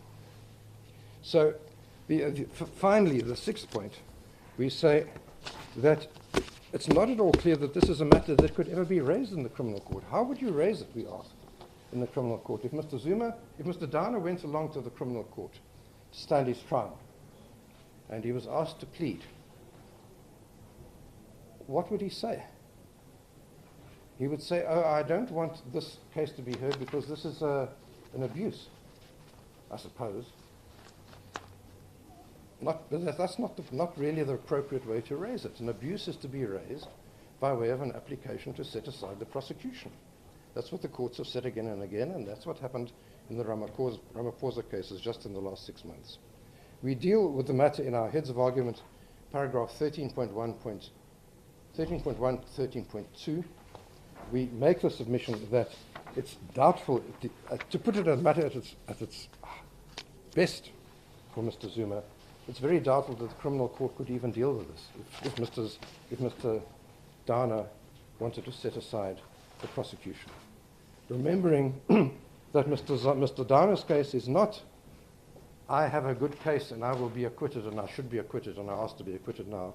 His case is I shouldn't be prosecuted at all. And that's not a case which can be raised in the criminal court as we understand it. And he doesn't have to go through a trial to raise that argument. Finally, our learned friends refer to Plascon Evans, which is, with respect, astonishing in the light of Mr. Zuma's persistent refusal to engage with the facts in his answering affidavit. We have dealt with this in our heads of argument at page 18, paragraph 43. We set out that repeated refrain by Mr. Zuma. I'm not going to tell you about this. I'll tell you about it when when the trial, when you're prosecuted in the trial. Let me just get there. It's paragraph 43. The court knows that it was referred to in the court's judgment. I leave these factual issues for their proper ventilation of in the criminal trial. All these issues will be fully ventilated during evidence and/or cross-examination at the criminal trial. No useful purpose can be served in dealing with them in this application. The defences raised herein on the matters belong to the criminal proceedings. These are matters which ought properly to be raised during or at the end of the criminal trial. This issue is being prematurely raised, ought properly to be raised in terms of 106(1)(f). It's startling to sit here and hear Mr. Zuma's counsel saying that on a Plascon-Evans basis, his version must be accepted. He didn't put up a version. He refused to. He takes the consequences. Finally, on the question of stare decisis, I'm not going to go through the long catalogue of cases which the court referred to. The court knows the cases and has them. I just want to say that in all his long catalogue of cases, our learned friend does not refer to the two full bench judgments of the Gauteng High Court given very recently in very similar circumstances with the same private prosecutor, nogal, where the court, two full benches held, two separate full benches held, firstly, that Mr. Ramaphosa had established an abusive process by instituting a private prosecution which had no merit and which was instituted for an ulterior purpose. That's exactly what we say in this case, happened in this case. Secondly, those courts found that they had jurisdiction to set aside the private prosecution and grant an interdict, which they both did. That's what we asked the court to do in this case. That's what the court did, and we respectfully submit it's fully in accordance with all authority going back as many years as you like, but the most convenient place to start is at the most recent authorities, which are the two judgments in the Gauteng High Court in Johannesburg. My ladies and my lord, those are our submissions unless there's anything further the court would like to hear from us.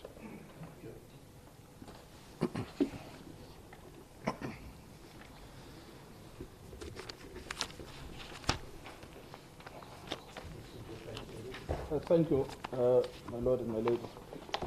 The case against Ms. Maughan is a truly scandalous one.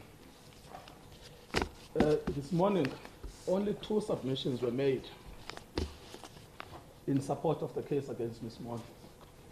The first submission was that there is an affidavit in the Johannesburg High Court deposed to by the NPA in which Ms. Maughan is identified as one of 3 suspects. That is supported by the heads of argument submitted by the NPA, also in the same case. I think as Justice Hendrik pointed out, the answer to that is obvious. That is a matter that is irrelevant to this court because it's not part and parcel of the facts to be assessed to decide this matter. The hint, and no more than that, in the application for leave to appeal is that an application for leave to introduce new evidence will be pursued. We know 2 things. It has not been pursued here. If it is pursued in the Supreme Court of Appeal, they will have to pass a very high threshold of exceptionality. But the baseline is that you cannot grant leave to appeal on the basis that in the future an application will be made to introduce new evidence on appeal. So that deals with the first point that has been advanced orally. And then you have the second point that has also been advanced orally, which is that there is no basis on which Ms. Maughan can complain that there is an abuse of process. Why? Because she is given VIP treatment at the NPA. She gets scoops ahead of other journalists, and Mr. Zuma has nothing to gain from unfairly prosecuting Ms. Maughan. The problem is that even though it is an interesting observation, it is entirely irrelevant because the findings made in the judgment, and one of the unique aspects of the submissions made this morning is how they just do not address the findings at all. There's just no attempt to explain what is wrong with the judgment, because the Supreme Court of Appeal is not a trial court. It's not a court of first instance. It is a court that is examining whether or not you got the facts and the law wrong. So when it comes to the issue of an abuse, you have dealt with this extensively at page 39, paragraph 125, paragraph 126, and paragraph 130, which appears at page 41, about the facts that you accepted. Some pleaded by Mr. Zuma, others pleaded by Ms. Maughan. Those facts pleaded by Mr. Zuma, starting at paragraph 125, you say, having regard to the respondent's answering affidavit, his personal animosity towards Maughan is exposed. She is alleged to have colluded, conspired, and been in partnership with the state prosecutor, perpetuating a false narrative. And you will find that at paragraph 127 of the answering affidavit at page 383 about his conduct toward litigation and the delays in the criminal trial. This is repeated on a number of occasions in the answering affidavit, and his hatred, impatience, and vitriolism towards her is patently obvious. And you quote there paragraph 28 and 29 of the answering affidavit. In paragraph 126 of the judgment, you say, Maughan indicates that she is the only one left who follows up and reports on his matters.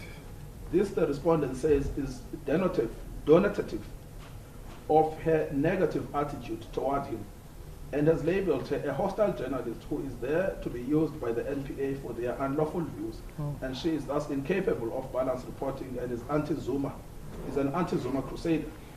This is evident from the answering affidavit at paragraph 82, where he says that she is being used as the propaganda machinery of the media and used by the NPA to perpetuate falsehoods, a hostile journalist who is incapable of balanced reporting and an anti-Zuma crusader. Then you again deal with this at paragraph 129, page 41, where you conclude in the middle of that paragraph. You say, we agree that the only inference to be drawn from this, coupled with the social media attacks on her, are done with the intent to intimidate and harass her and prevent her from performing her duties as a journalist. It is done for an improper motive, not with the intent of addressing any wrongdoing on her part. And then in paragraph 130, this is the final portion where you deal with this. Maughan also indicates in her affidavit that the respondent will stop at nothing to malign her falsely and implicate her. As a further example of this, she alludes to the respondent's reference that she deleted tweets of 9 August 2021 relating to the medical information. In support of the allegation, he annexes JZD7 in support of this. However, such annexure does not support the contention, but rather evidences an attempt to manufacture evidence against him. So the findings are actually quite extreme. Mr. Zuma has manufactured evidence against Ms. Maughan. And so that is why ultimately there is no basis on which, on this particular finding, leave to appeal ought to be granted. And that is why there is no attempt at engaging with the actual findings in the judgment and demonstrating why those findings are liable to be overturned on appeal. And then that then takes us to the sort of remaining parts of this case. The reason why it's a truly scandalous appeal in relation to the findings against Maughan is not only because they failed to engage with the findings of the judgment, but also the facts are so clear and common cause. On the issue of the nolle prosequi certificate, and your Lordship raised the issue with my learned friend when he was addressing, which is what you found on the nolle prosequi is that she is not covered in the nolle prosequi. The case that seems to remain is the second nolle prosequi, but even that she is not covered. She's not mentioned as a matter of fact in the certificate. She's also not mentioned as one of the 6 parties against whom a prosecution would have been possible. Why? Because the judgment also makes that clear. It says that those people that are mentioned there are either prosecutors or investigators, and that Ms. Maughan is neither a prosecutor nor an investigator. And that you will see at paragraph 47 and 48 of the judgment. So this much, again, is clear. If you look at 47, you will find that at page 15 of the judgment. So 47 says, the argument is advanced that the certificate can only apply to a maximum of 6 individuals who are named in the complaint affidavit, viz. Advocate Downer, Maughan, Breitenbach, Ramaphosa, Lamula, and or Batohi. These 6 people have specifically been named either as a suspect, accused persons, or key witnesses. Paragraph 48, it is however noted that a reading of the complaint, and in particular paragraph 7 thereof, that the complaint was directed at all persons who are either prosecutors and or investigators who have violated the provisions of the NPA Act and the Constitution. As stated earlier in this judgment, Maughan is a senior legal journalist and not a prosecutor or an investigator referred to in the complaint. Now that explains, Justice Hendrik, why the facts now are dependent on what was pleaded in Johannesburg. Because on the facts that were before you, this was the full extent of the case. So on those 3 points, it's quite clear that this Section 7 doesn't refer to her. It's clear that the abuse of process complaint is well made, and there are no real arguments against it. So what are we then left with? We are then left with this point. I think it's been termed as the Moyo argument. That seems to be what we are left with. And that seems to straddle the entire argument, which is you should not have had the case because everyone should have gone to the criminal court and everyone should have pleaded there. And if they had complaints, they should have raised those complaints. It's important to just really put this Moyo judgment in its own perspective of what was at issue there. The Moyo judgment is a case about the constitutional validity of certain provisions of the Intimidation Act of 1982. That's what was at issue. There were 2 judgments, one by Justice Mba and another one by Justice Wallace. Justice Wallace carried the majority of that case. He found, and this is the strange thing, he actually found that he had jurisdiction to consider the constitutional validity of Section 1 of the Intimidation Act, despite the fact that there was a pending case before the magistrate. In that case, it was before the magistrate, not before the High Court. He, in fact, declared Section 1, subsection 1 of the Intimidation Act as unconstitutional and did not require that everyone must first go to the criminal court.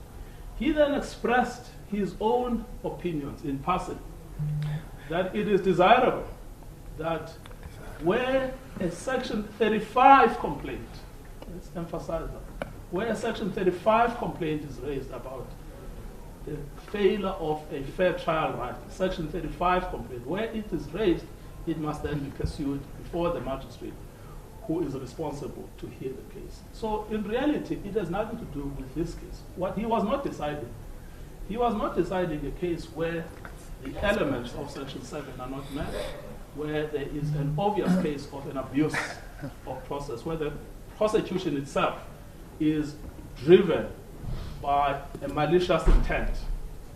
He was not deciding that case. The cases that have decided that are cases like Nedco and Zilichana, which you will see in paragraph 24, 25, 26, 27 of that case. It's so clear. It says where the case is an abuse of the prosecutorial power, and it was there a private prosecution, it is entirely appropriate to approach a civil court to have the prosecution declared unlawful and set aside. The same with the Nundalal case. It's also made it abundantly clear and in fact in that case it was a full bench of this division. which specifically set aside the summons on the basis of an abuse.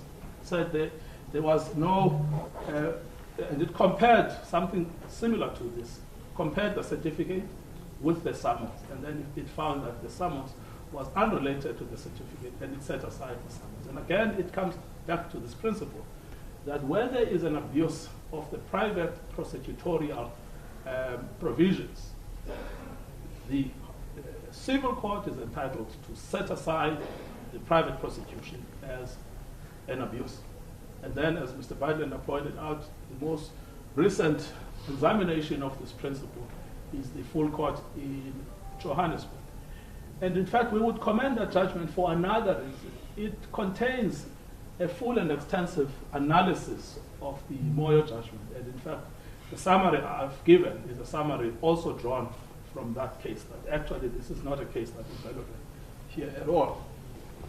So we would then say there is no basis on the first ground of Section 17 because there are no prospects of success here at all.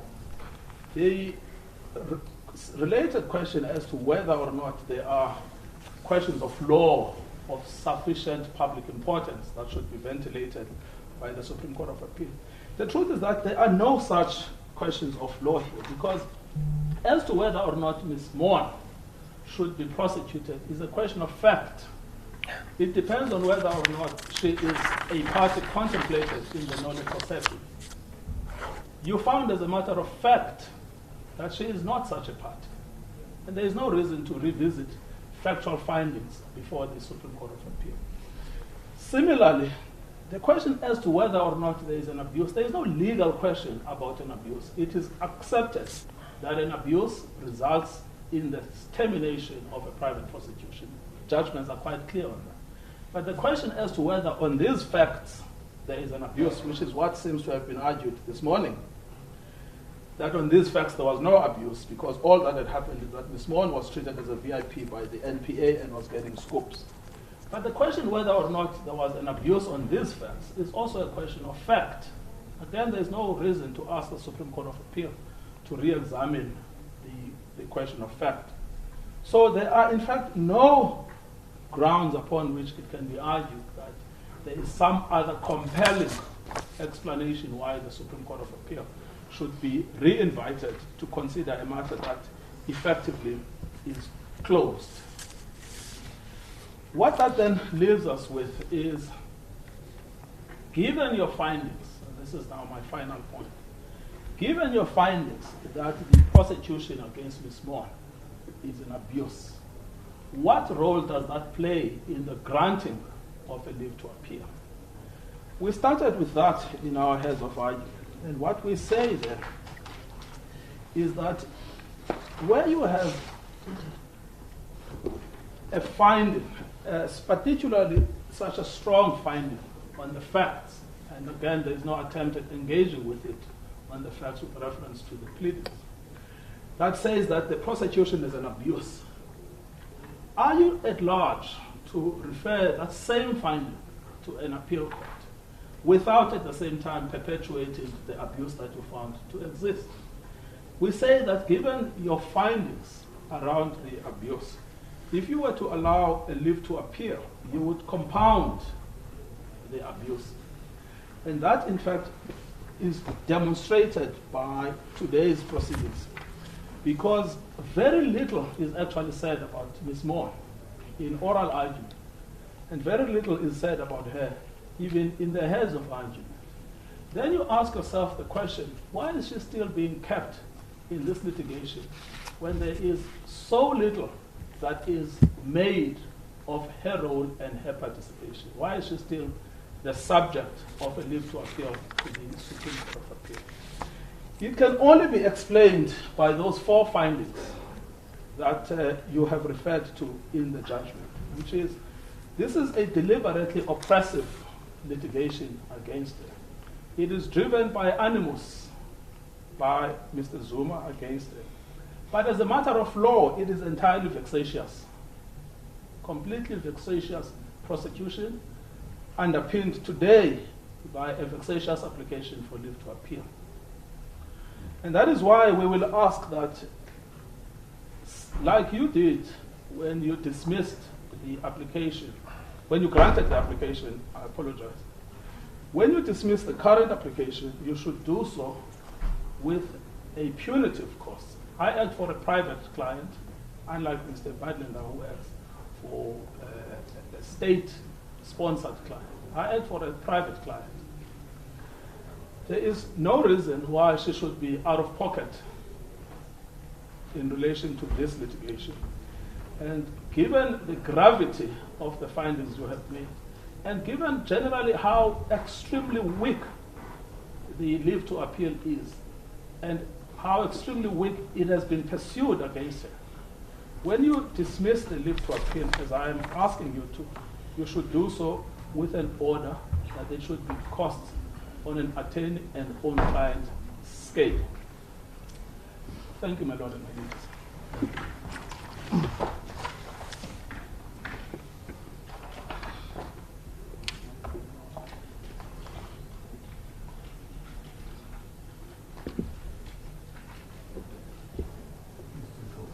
Yes, as God pleases, my Lord. My Lord, let me start with this Karyn Maughan weak appeal theory. Nothing could be further from the truth, my Lord. We say, my learned friend Mr. Nyokaitobi talks here and uninterrupted and says that we have not engaged with the findings. But I stood here for 15 or 20 minutes and said I'm only going to deal with the principal finding of this court, which is the abuse of process, from which everything else flows. But we're told we have not engaged with the findings, and everything is just fine. The reason why I did that was because that finding, as I called it, is the fulcrum or the pivot from which the entire thing flows, including the so-called interdict and the punitive costs and what have you. If that finding had not been made of the abuse of process, none of this judgment can stand. And then I demonstrated 3 factually unanswerable propositions which have actually been considered, including the so-called 20-year theory. Mr. Badlander now says, oh, we never said the whole 20 years. That's because it's unanswerable. The facts are here. You can't. So the abuse of court finding, which is what it is if there is a reasonable prospect of another court finding that the 20 years thing is a myth, which it is, then you have to grant leave to appeal. Because from there, the whole house of cards is going to fall. If there's a reasonable possibility that another court is going to find that the Stalingrad thing, which was rejected by this court, by Justice Kuhn, is to be rejected, then the whole house of cards falls away. If, as Mr. Badlander concedes, it is true that Mr. Downer does not say he's the only person who can prosecute, then the whole house of cards falls. Because then it's a delay of what? If we all know that there's another prosecutor who can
Firstly, we must understand that confidentiality is not part of our case because it's not mentioned in 41.6, but it was raised in the civil context of, in the context of, Section 106. It says, these are all considerations which a court will still have to consider, such as this one. Once fully ventilated and after all medical reports relating to Mr. Zuma's treatment, medical parole and the like have been produced, should the medical condition of Mr. Zuma be or remain material issue in determining of further legal proceedings. So he's saying it will be determined in further legal proceedings. Now we're in those further legal proceedings, we are told, no, you can't. Against what Judge Kuhn said you must do. And he says at 267, to make it plain that he's not casting anything to the mast, he says, in the alternative, if it did, in other words, if it did violate the privacy, Mr. Zuma would have remedied, he might pursue in the context of the prosecution of Mr. Downer's title to prosecute. It might at best amount to an irregularity. And so on. And then he says it relates to an unfair trial. So he says, firstly, it will be dealt with in future proceedings. At best, it will be an irregularity. But we are told, no, but Judge Kuhn found against our hands are tied. No, they're not. So those are the basis of the findings, of the faulty findings made by this court. Because it assumed that Judge Kuhn said things which he has not said at all. In fact, he has said the exact opposite. Or said there were ruminations, or you must go and lay charges, and so on. Now, the next thing is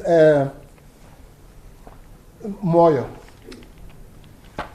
Well, firstly, it's the first time that I hear that Wallace J.A.'s judgment was a minority judgment. It was wrong.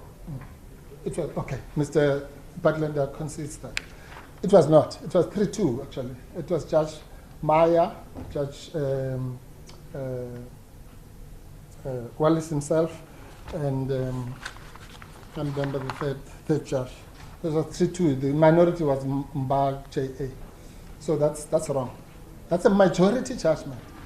And it's not being misrepresented only about whether it's a majority or a minority judgment.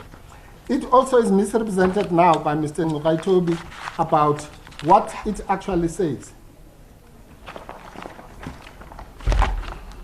Now, I don't like doing this, but we have to, we can't fudge the issue. This is what, it said nothing, it said the statement by Wallace J.A. was not confined to so-called Section 35 or constitutional attacks and what. He says at 157, the appellants do not seek to impugn the provisions of the CPA in any way. As I'm saying, here it's worse. They don't impugn the provisions of the CPA or the provisions of Section 41.6. Right? Then he says, yet they are seeking to assert their fair trial right before a civil court. That should give pause for thought. In other words, you have to say Mr. Downer is saying his rights are being abused, and Ms. Maughan, and all sorts of things. So they are just being brought here, really grabbed as they were minding their own business without having been involved in any leaking of anything. Now he says, that should give a pause for thought. Why are issues germane only in the context of criminal proceedings? That's the predicate. Not this or that. Issues germane in the context of criminal proceedings, he says. Why should issues germane only in the context of proceedings be canvassed and determined in civil proceedings and not in the constitutionally compliant forum and in accordance with the constitutionally compliant statute, which is the CPA, provided for the adjudication of criminal cases? That's the question. And that's the question we're asking here. Why should issues germane to the Section 7 process that's happening next door, theoretically, in the private prosecution, be moved from there and determined in the civil court? And the SCA is likely, and this court said it's a rhetorical question. It's not a rhetorical question. A rhetorical question is a question with no answer. But that does not need an answer. And this court said it was not the answer was not provided, but that's not true either. The answer is provided at paragraph 167, which I read out to you. As a general rule, departures from procedures laid down in the CPA and the effective removal of criminal proceedings to civil courts should not be countenanced. Can be clearer than that. Should not be countenanced. Not some, as Mr. Ngwatom says, some remark he just made in passing. No, he says it should not be countenanced. And then he says, at 169, he says, the trial has not yet commenced.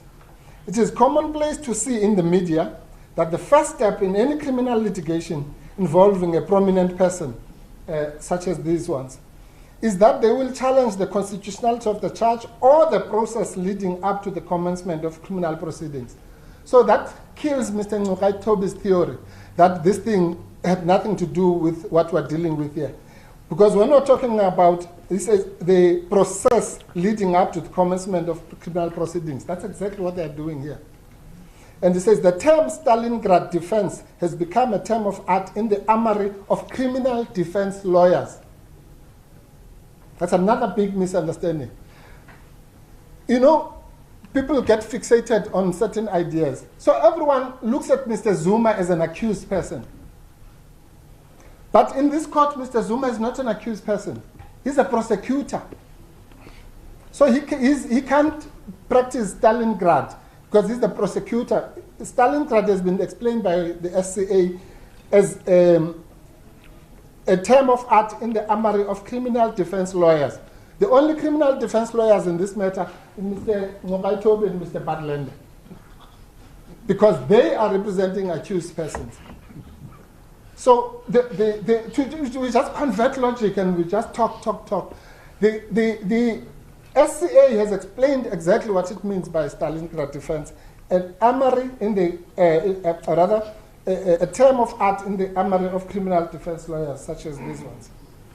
And it says, by allowing criminal trials to be postponed pending approaches to the civil courts, justice is delayed and the speedy trial for which the Constitution provides do not take place. In other words, Mr. Zuma, who wants a speedy trial, gets prejudiced. Let's get the people right. I know we all look at him and think, oh, he's just a serial accused. But here he's a prosecutor. All right? Now, it says, by allowing criminal trials to be postponed pending, I need hardly add that this is of particular benefit to those who are well-resourced and able to secure the services of the best lawyers. Well, that is debatable, but We accept that. that's yeah. Now Mr. Badlander, one of the best lawyers referred to here by Wallace J.A., is now escaping the clutches of what Mr. Justice Wallace J.A. says the likes of him come and do, which is to move a matter from a criminal court to the civil court. And then he says, and this is the clearest really, I mean, if we don't understand this, then nothing else will ever go through. Because he says, the question in every case is one of the interest of justice. In other words, a party, such as Mr. Ngwaitobi and Mr. Badlander's client, who wishes to move a matter from the criminal court to the civil court, must satisfy the court that the interests of justice do so. And that's what happened in Moyo, on the facts of that case. But here, in this case, where did they satisfy this court that the interests of justice? Where? In the papers, in the heads? Where? Nobody has even mentioned the word interest of justice. So the onus bearing party in this matter has not discharged its onus to escape the clutches of the statements made by Wallace J.A. And by the way, the same statements made by Langa J.P. in Tint. In fact, in Tint it's even made clear, it says, of course, this rule is not absolute. But a rule is absolute until it is disturbed by the onus-bearing party. Now the onus is now on us. We must now also answer their case and show I don't know what we must show. That it is not in the interest of justice to depart from Moyo. That's just unfair, and it's wrong, and it's unjust, and it's skewed, and it's biased. Because the parties must be judged by the same yardstick. If the SCA, no less, has laid down what it calls a general rule, then the general rule must be applied, unless if there's something that shows that it must not apply in a particular case. Here, there is zero that has been so done. So to even suggest that the SCA will not apply the Moyo principle, why? Because the SCA says there's only one way in which it doesn't apply that principle, if the interests of justice favor the other side. And here it's absent. Right. Then the next point is, I don't know if this one was seriously being made, but we're told that a party in South Africa can go to a court and ask for an interdict in its notice of motion, and then say zilch about the requirements in its affidavit and succeed. Where? Honestly, where? This is an onus. This thing called an onus it's a burden. The party that has the burden to satisfy this court that it has that there's a clear right, irreparable harm, no alternative remedies, and so on, it says nothing.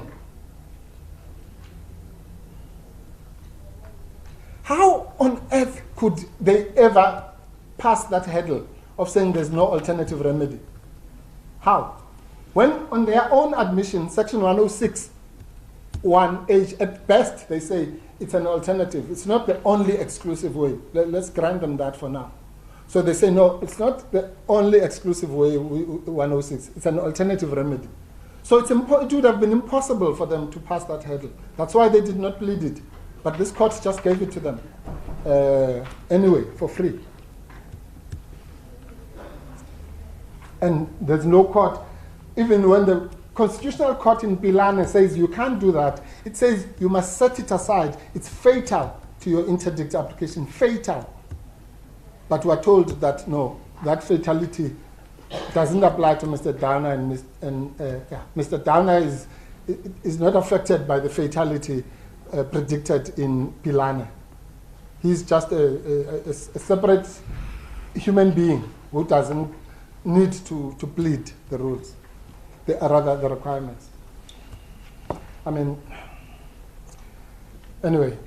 Then we're told about the actus reus. Where's the actus reus?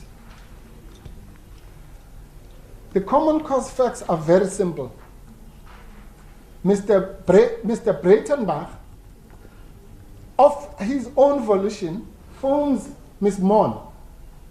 On this, Ms. Maughan, I can cut her the slack.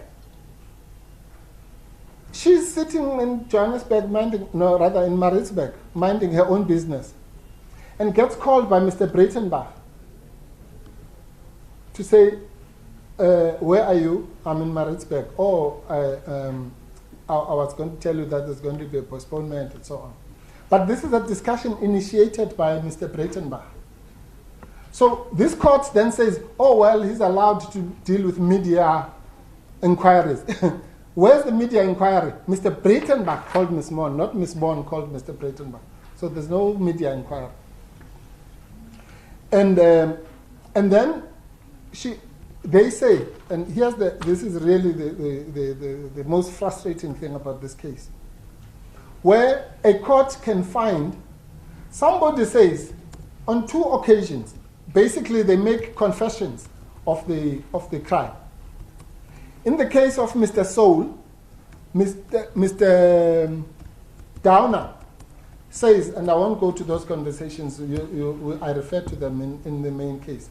He says, please don't tell anyone that it was me who spoke to you, because they will want to know who's talking to the Mail and Guardian. He says that. And this court says, no, he was authorized. If a person is authorized, why would they say, don't tell, please, in hushed tones, don't say that it was me, because they might find out. If he's authorized, of course, you have to quote him. So it's a lie that he was authorized, and that comes from the facts. And then it comes to oh, by the way, let me just disabuse this notion about investigators and what. Mr. Nqokaitobi is committing the same mistake that the presiding judge was trying to stop from Mr. Buthelezi. He's conflating the Soul case with the Maughan case, and I can forgive him because maybe he was not in the case, and he's new to the case. The whole thing about investigators at paragraph 7 of the complaint statement has got nothing to do with Ms. Maughan. It's a statement that's made in relation to the Soul case in 2008, many years before Karyn Maughan's case came. So that's just completely irrelevant. And this court made that mistake, I think, at paragraph 40-something, where it says, it quotes the thing about investigators and saying Ms. Maughan was not an investigator. That's a mixing up of the two criminal offenses, which on its own is a ground to grant leave, because Ms. Maughan's so-called abuse of process is based on a false premise that the paragraph 7 was referring to him when it was not. So the actus reus is here, Justice Kruger. In matters like this, and Mr. Badlander came close to it, there's section 257 of the Criminal Procedure Act, which says that, which talks about competent verdicts.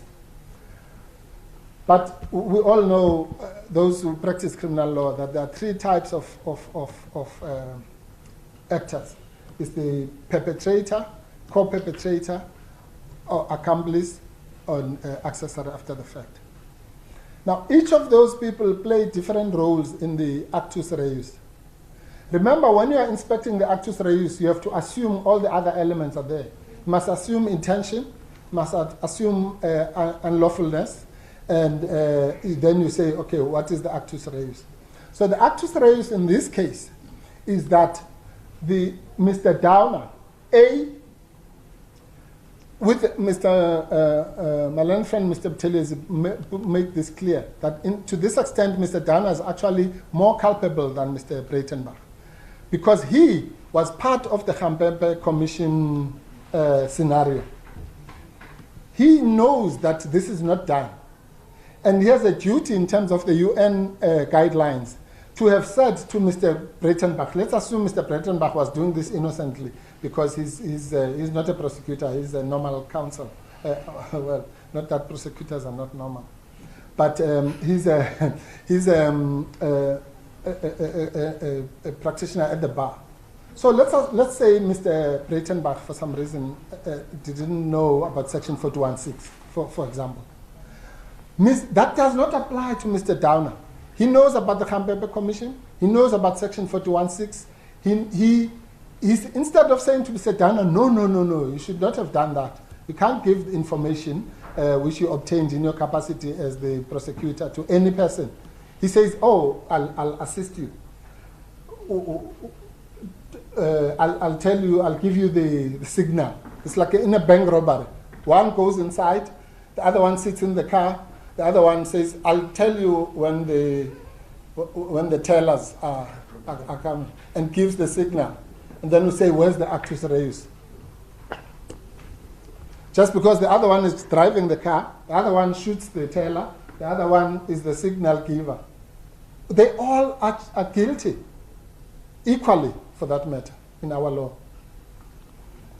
So by the mere fact that Mr. Badlander is wrong, even if it comes to the accessory after the fact, that definition doesn't say what he says it says.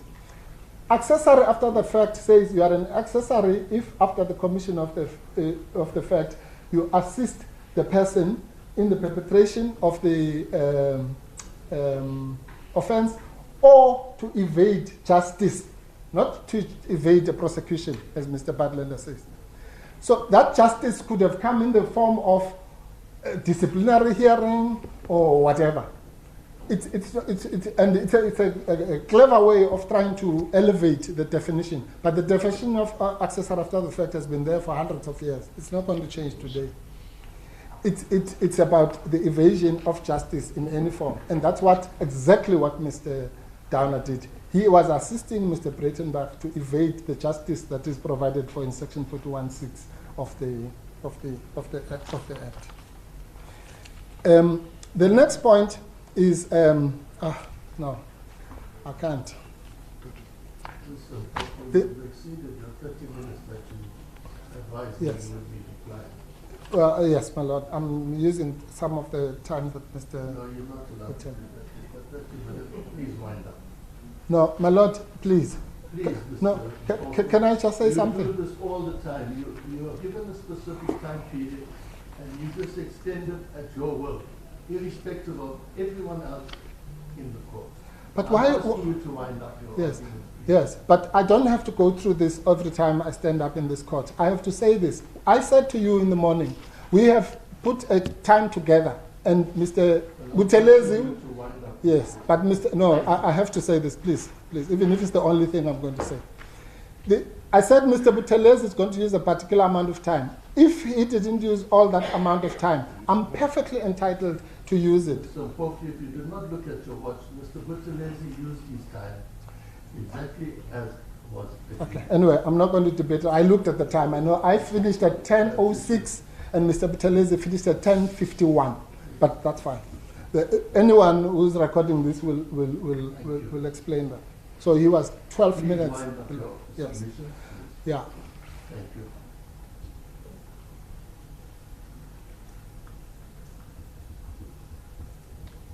Can I continue? Yes, I've asked you to please wind them up. Yeah. Yeah. No, but my lord, I'm not. All right. So what I was saying is I've lost the point now. Oh, we're told that Mr. Zuma, by Mr. Badlander, may not choose who prosecutes him. But he's not choosing who prosecutes him. That's another fallacy, which is just gets accepted, holus bolus. Mr. Zuma at West is choosing who must not prosecute him. In other words, a person who's a criminal accused, a person who has serially leaked his information both in terms of Mr. Soul and now. But he can't say who must prosecute him. I'm sure, let's assume there are 1,000 prosecutors in this country. Let's assume. He doesn't have a choice to say who of the other 999 must prosecute him. Anyone, except somebody who has consistently behaved this way. So that's another fallacy that just goes, Mr. Zuma is now choosing who must prosecute him. How does he know? It might be Mr. Kumalo or Mr. Smith or Mr. Singh or Mr. whoever who prosecutes him. He has no interest in choosing that.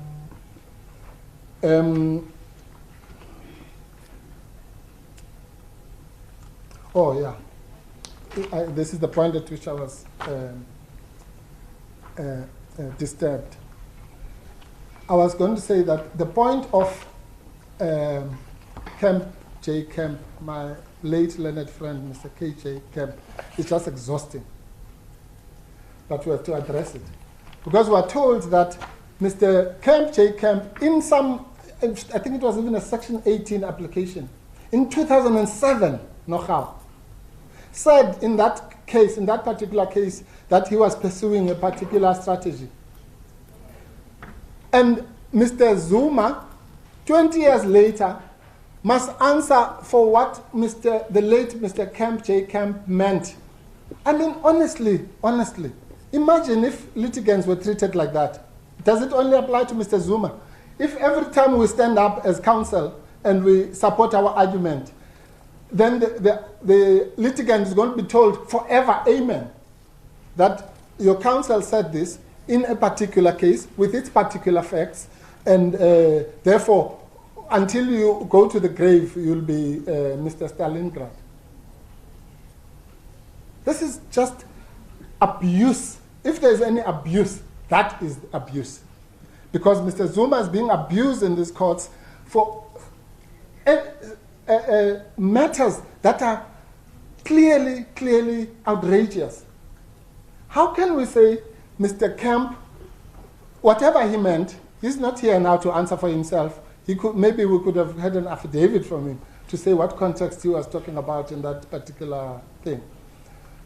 But now, Mr. Zuma must carry the burden of Mr. Kemp forever until he gets rejected by the courts by invoking Mr. Kemp's words, as I say, in whatever context. I do think it was before Judge Hugo. It was a Section 18 application that Mr. Kemp was talking about. And now suddenly every other case in the world is run.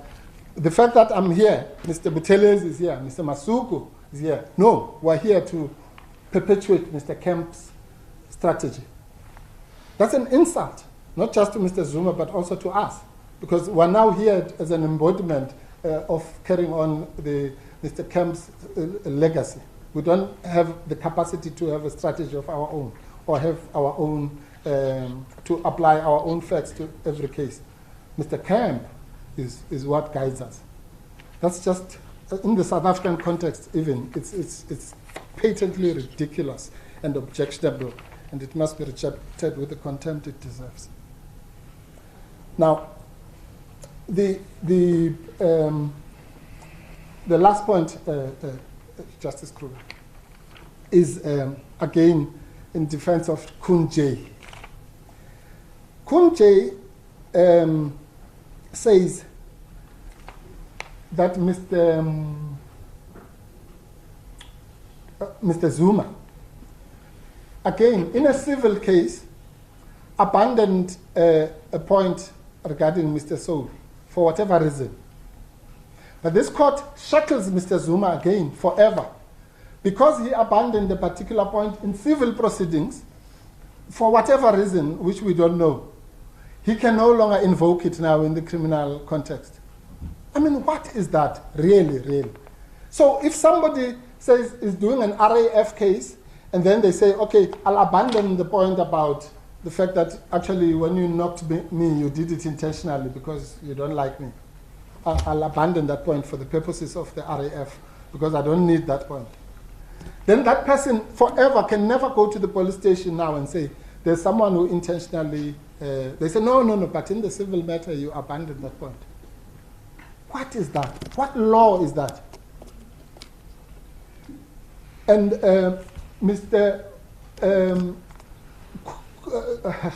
Justice Kuhn never said that because on the facts before him, he says there's no evidence. But here evidence has been brought before you. So you can't rely on a finding made by Justice Kuhn if maybe for some reason the affidavits in that particular case did not deal with the matter. But, Justice Kruger, just allow me one point. We are told by Justice Masipa, my learned friend, Mr. Badlander, that the chronology, which we say is distorted, was not challenged by Mr. Zuma. That is patently false. That chronology you'll find at paragraph 7. Page 7 of the papers. That is Mr. Downer's affidavit. Yes, it's page 10 of the papers. It goes paragraph 17, 18, right, all about this and that, and this case, and that case, and that case, up to paragraph 35. That's the chronology, the 20 years story. What does Mr. Zuma say? And now we're told here that he never challenged this. He says at page 236, add paragraphs 17 to 35. Add paragraphs 17 to 35. These are the paragraphs that we were told he never challenged. He says, while I admit the technical details regarding the dates of the proceedings and their outcomes, I vehemently deny the insinuations of Stalingrad. In every instance, the proceedings were brought out of a genuine concern of the perceived violations of my constitutional rights and after taking detailed legal advice. I was not motivated by an ulterior purpose of deliberately causing any delay.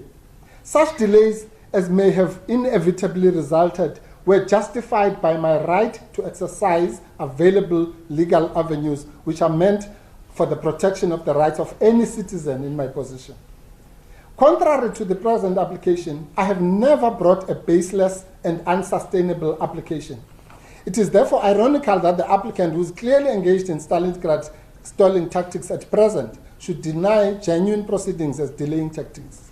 Whether or not proceedings challenging perceived unlawfulness constitute Stalingrad is not judged quantitatively and according to the number of occasions my rights were violated. It must be judged qualitatively according to the meritlessness of the challenge, which must lead to the inference of delay. The current application is a good example of proceedings with zero prospects of success and whose sole exclusive aim is to cause a delay. And we are told Mr. Zuma, after making those telling refutations of paragraph 17 to 35, no, he never challenged. Yeah.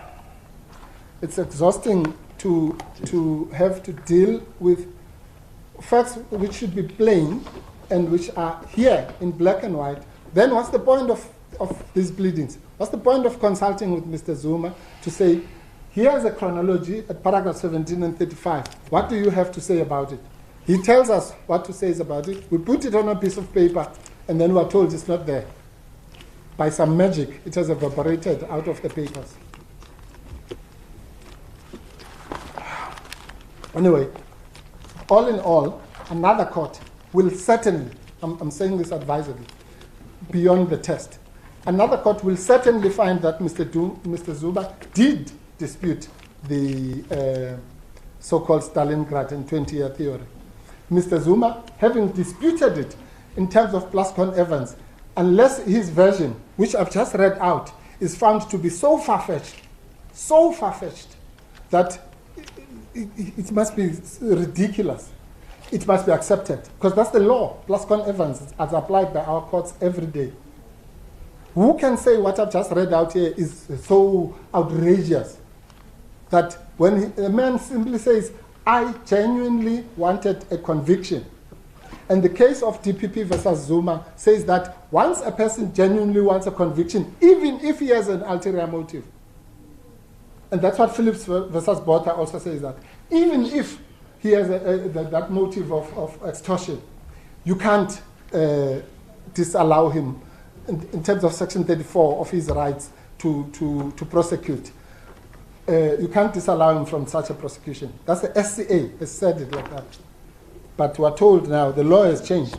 Now ulterior motive, even if in the face of irrefutable evidence that the accuser wanted a conviction, is relevant.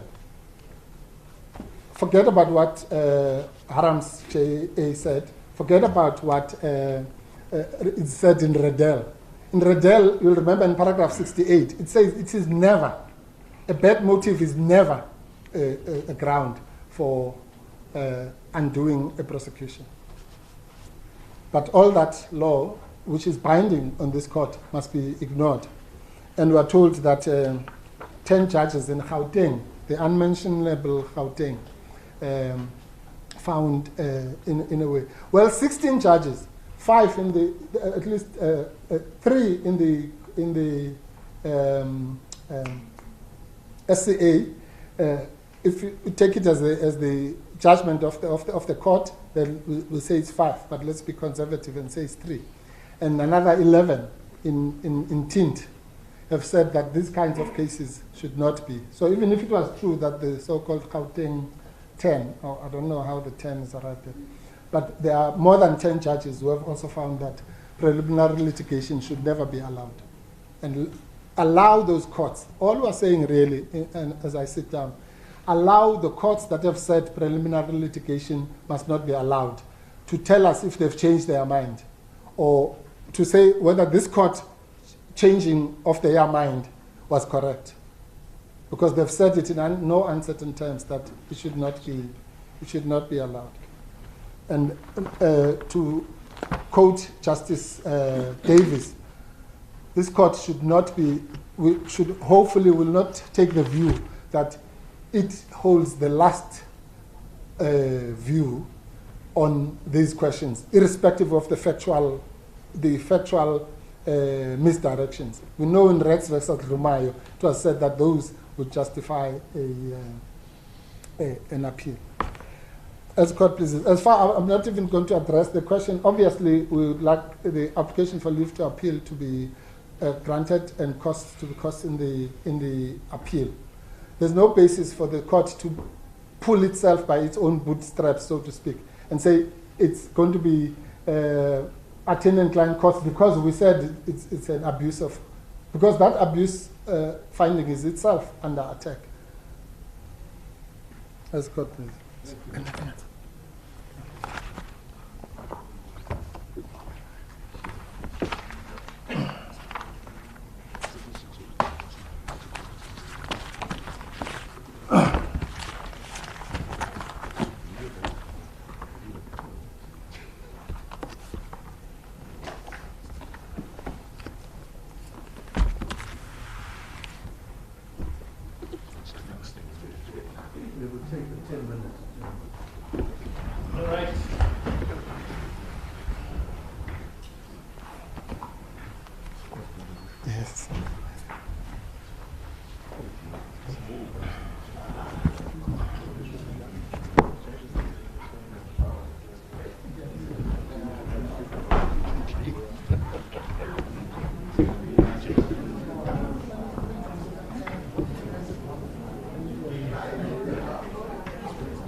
Zuma raised a preliminary objection of lack of jurisdiction and prematurity.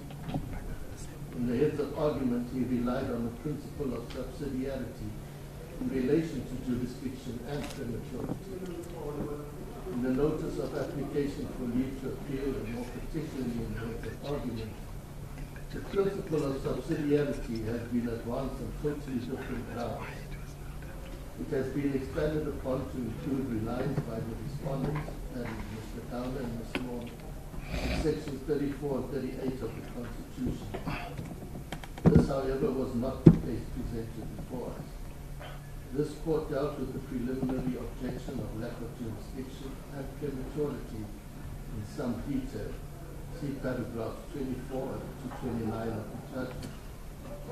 We dealt with the issue as it was presented to us in the affidavits filed by the various parties. We stand by our reasons and conclusions set out in the said judgment, and are of the view that another court would not arrive at a different conclusion. Mr. Zuma's only authority for arguing against the court's reasoning is a rhetorical question posed in an obiter dictum in Moyo and another versus Minister of Police and others, and Sonti and another versus Minister of Police and others. 2018, Volume 2, SACR, page 313, decision of the SCA. In particular, paragraph 157. We are unaware of any authority that this court is bound by rhetorical questions of another court. Closely aligned to this is the contention that this court misplaced or breached the rule of law doctrine of stare decisis by relying on the authorities of Solomon, Phillips versus Porter, and Riddell, instead of relying on the Supreme Court of Appeal decision of Moyo. We have already dealt with the submission of reliance on the Moyo decision. It is further contended that this court granted relief in the form of a final interdict when no allegations were made in support of that relief sought in the founding affidavit. In this regard, reliance was placed on the Pilani judgment. We have considered this judgment and the facts therein are, in our view, clearly distinguishable from the present matter. It is also being contended that this court distinguished the binding decision of Zuma versus DA and another on completely irrelevant grounds. In this regard, Mr. Zuma persists with the submission that the state attorney should not be providing legal representation to Mr. Downer. B, this court must apply the Plascon-Evans rule by making credibility findings against Mr. Zuma. C, this court failed to answer the question whether there is prima facie evidence to prosecute Mr. Downer in relation to the disclosures to Ms. Maughan and Sam Soul. D, this court erred in not accepting that the second nolle prosequi certificate included Ms. Maughan. And E, that this court erred in concluding that Mr. Zuma had failed to satisfy the provisions of Section 718 of the Criminal Procedure Act. A perusal of this court's judgment shows that we carefully considered each of the aforementioned aspects now raised as grounds of appeal. We dealt with each aspect extensively and do not deem it necessary to repeat the reasoning for our conclusions in this judgment.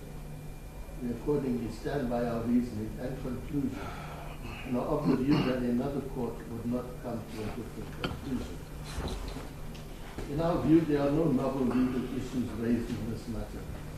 The fact that the public may have an interest in this matter is also not a justification to grant leave to appeal. Naturally, the matter is clearly of importance to Mr. Zuma. However, this is not a compelling reason to grant leave to appeal. We have carefully considered whether the appeal would have reasonable prospects of success, and we arrived at the conclusion that there are no merits in any of the arguments raised by the applicant, and neither the requirements of Section 17(1)(a) Roman 1 and Section 17(1)(a) Roman 2 have been satisfied.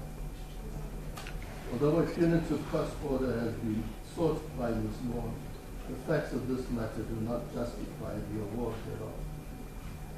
We unanimously grant the following orders. A, the application for leave to appeal is dismissed. B, the applicant is ordered to pay the costs of the respondents, including costs of 2 counsel or so included. Else questions? Motion adjourned.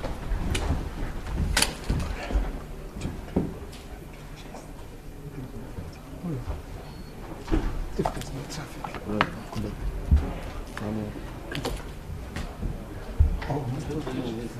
Oh, you have attended here. Yes.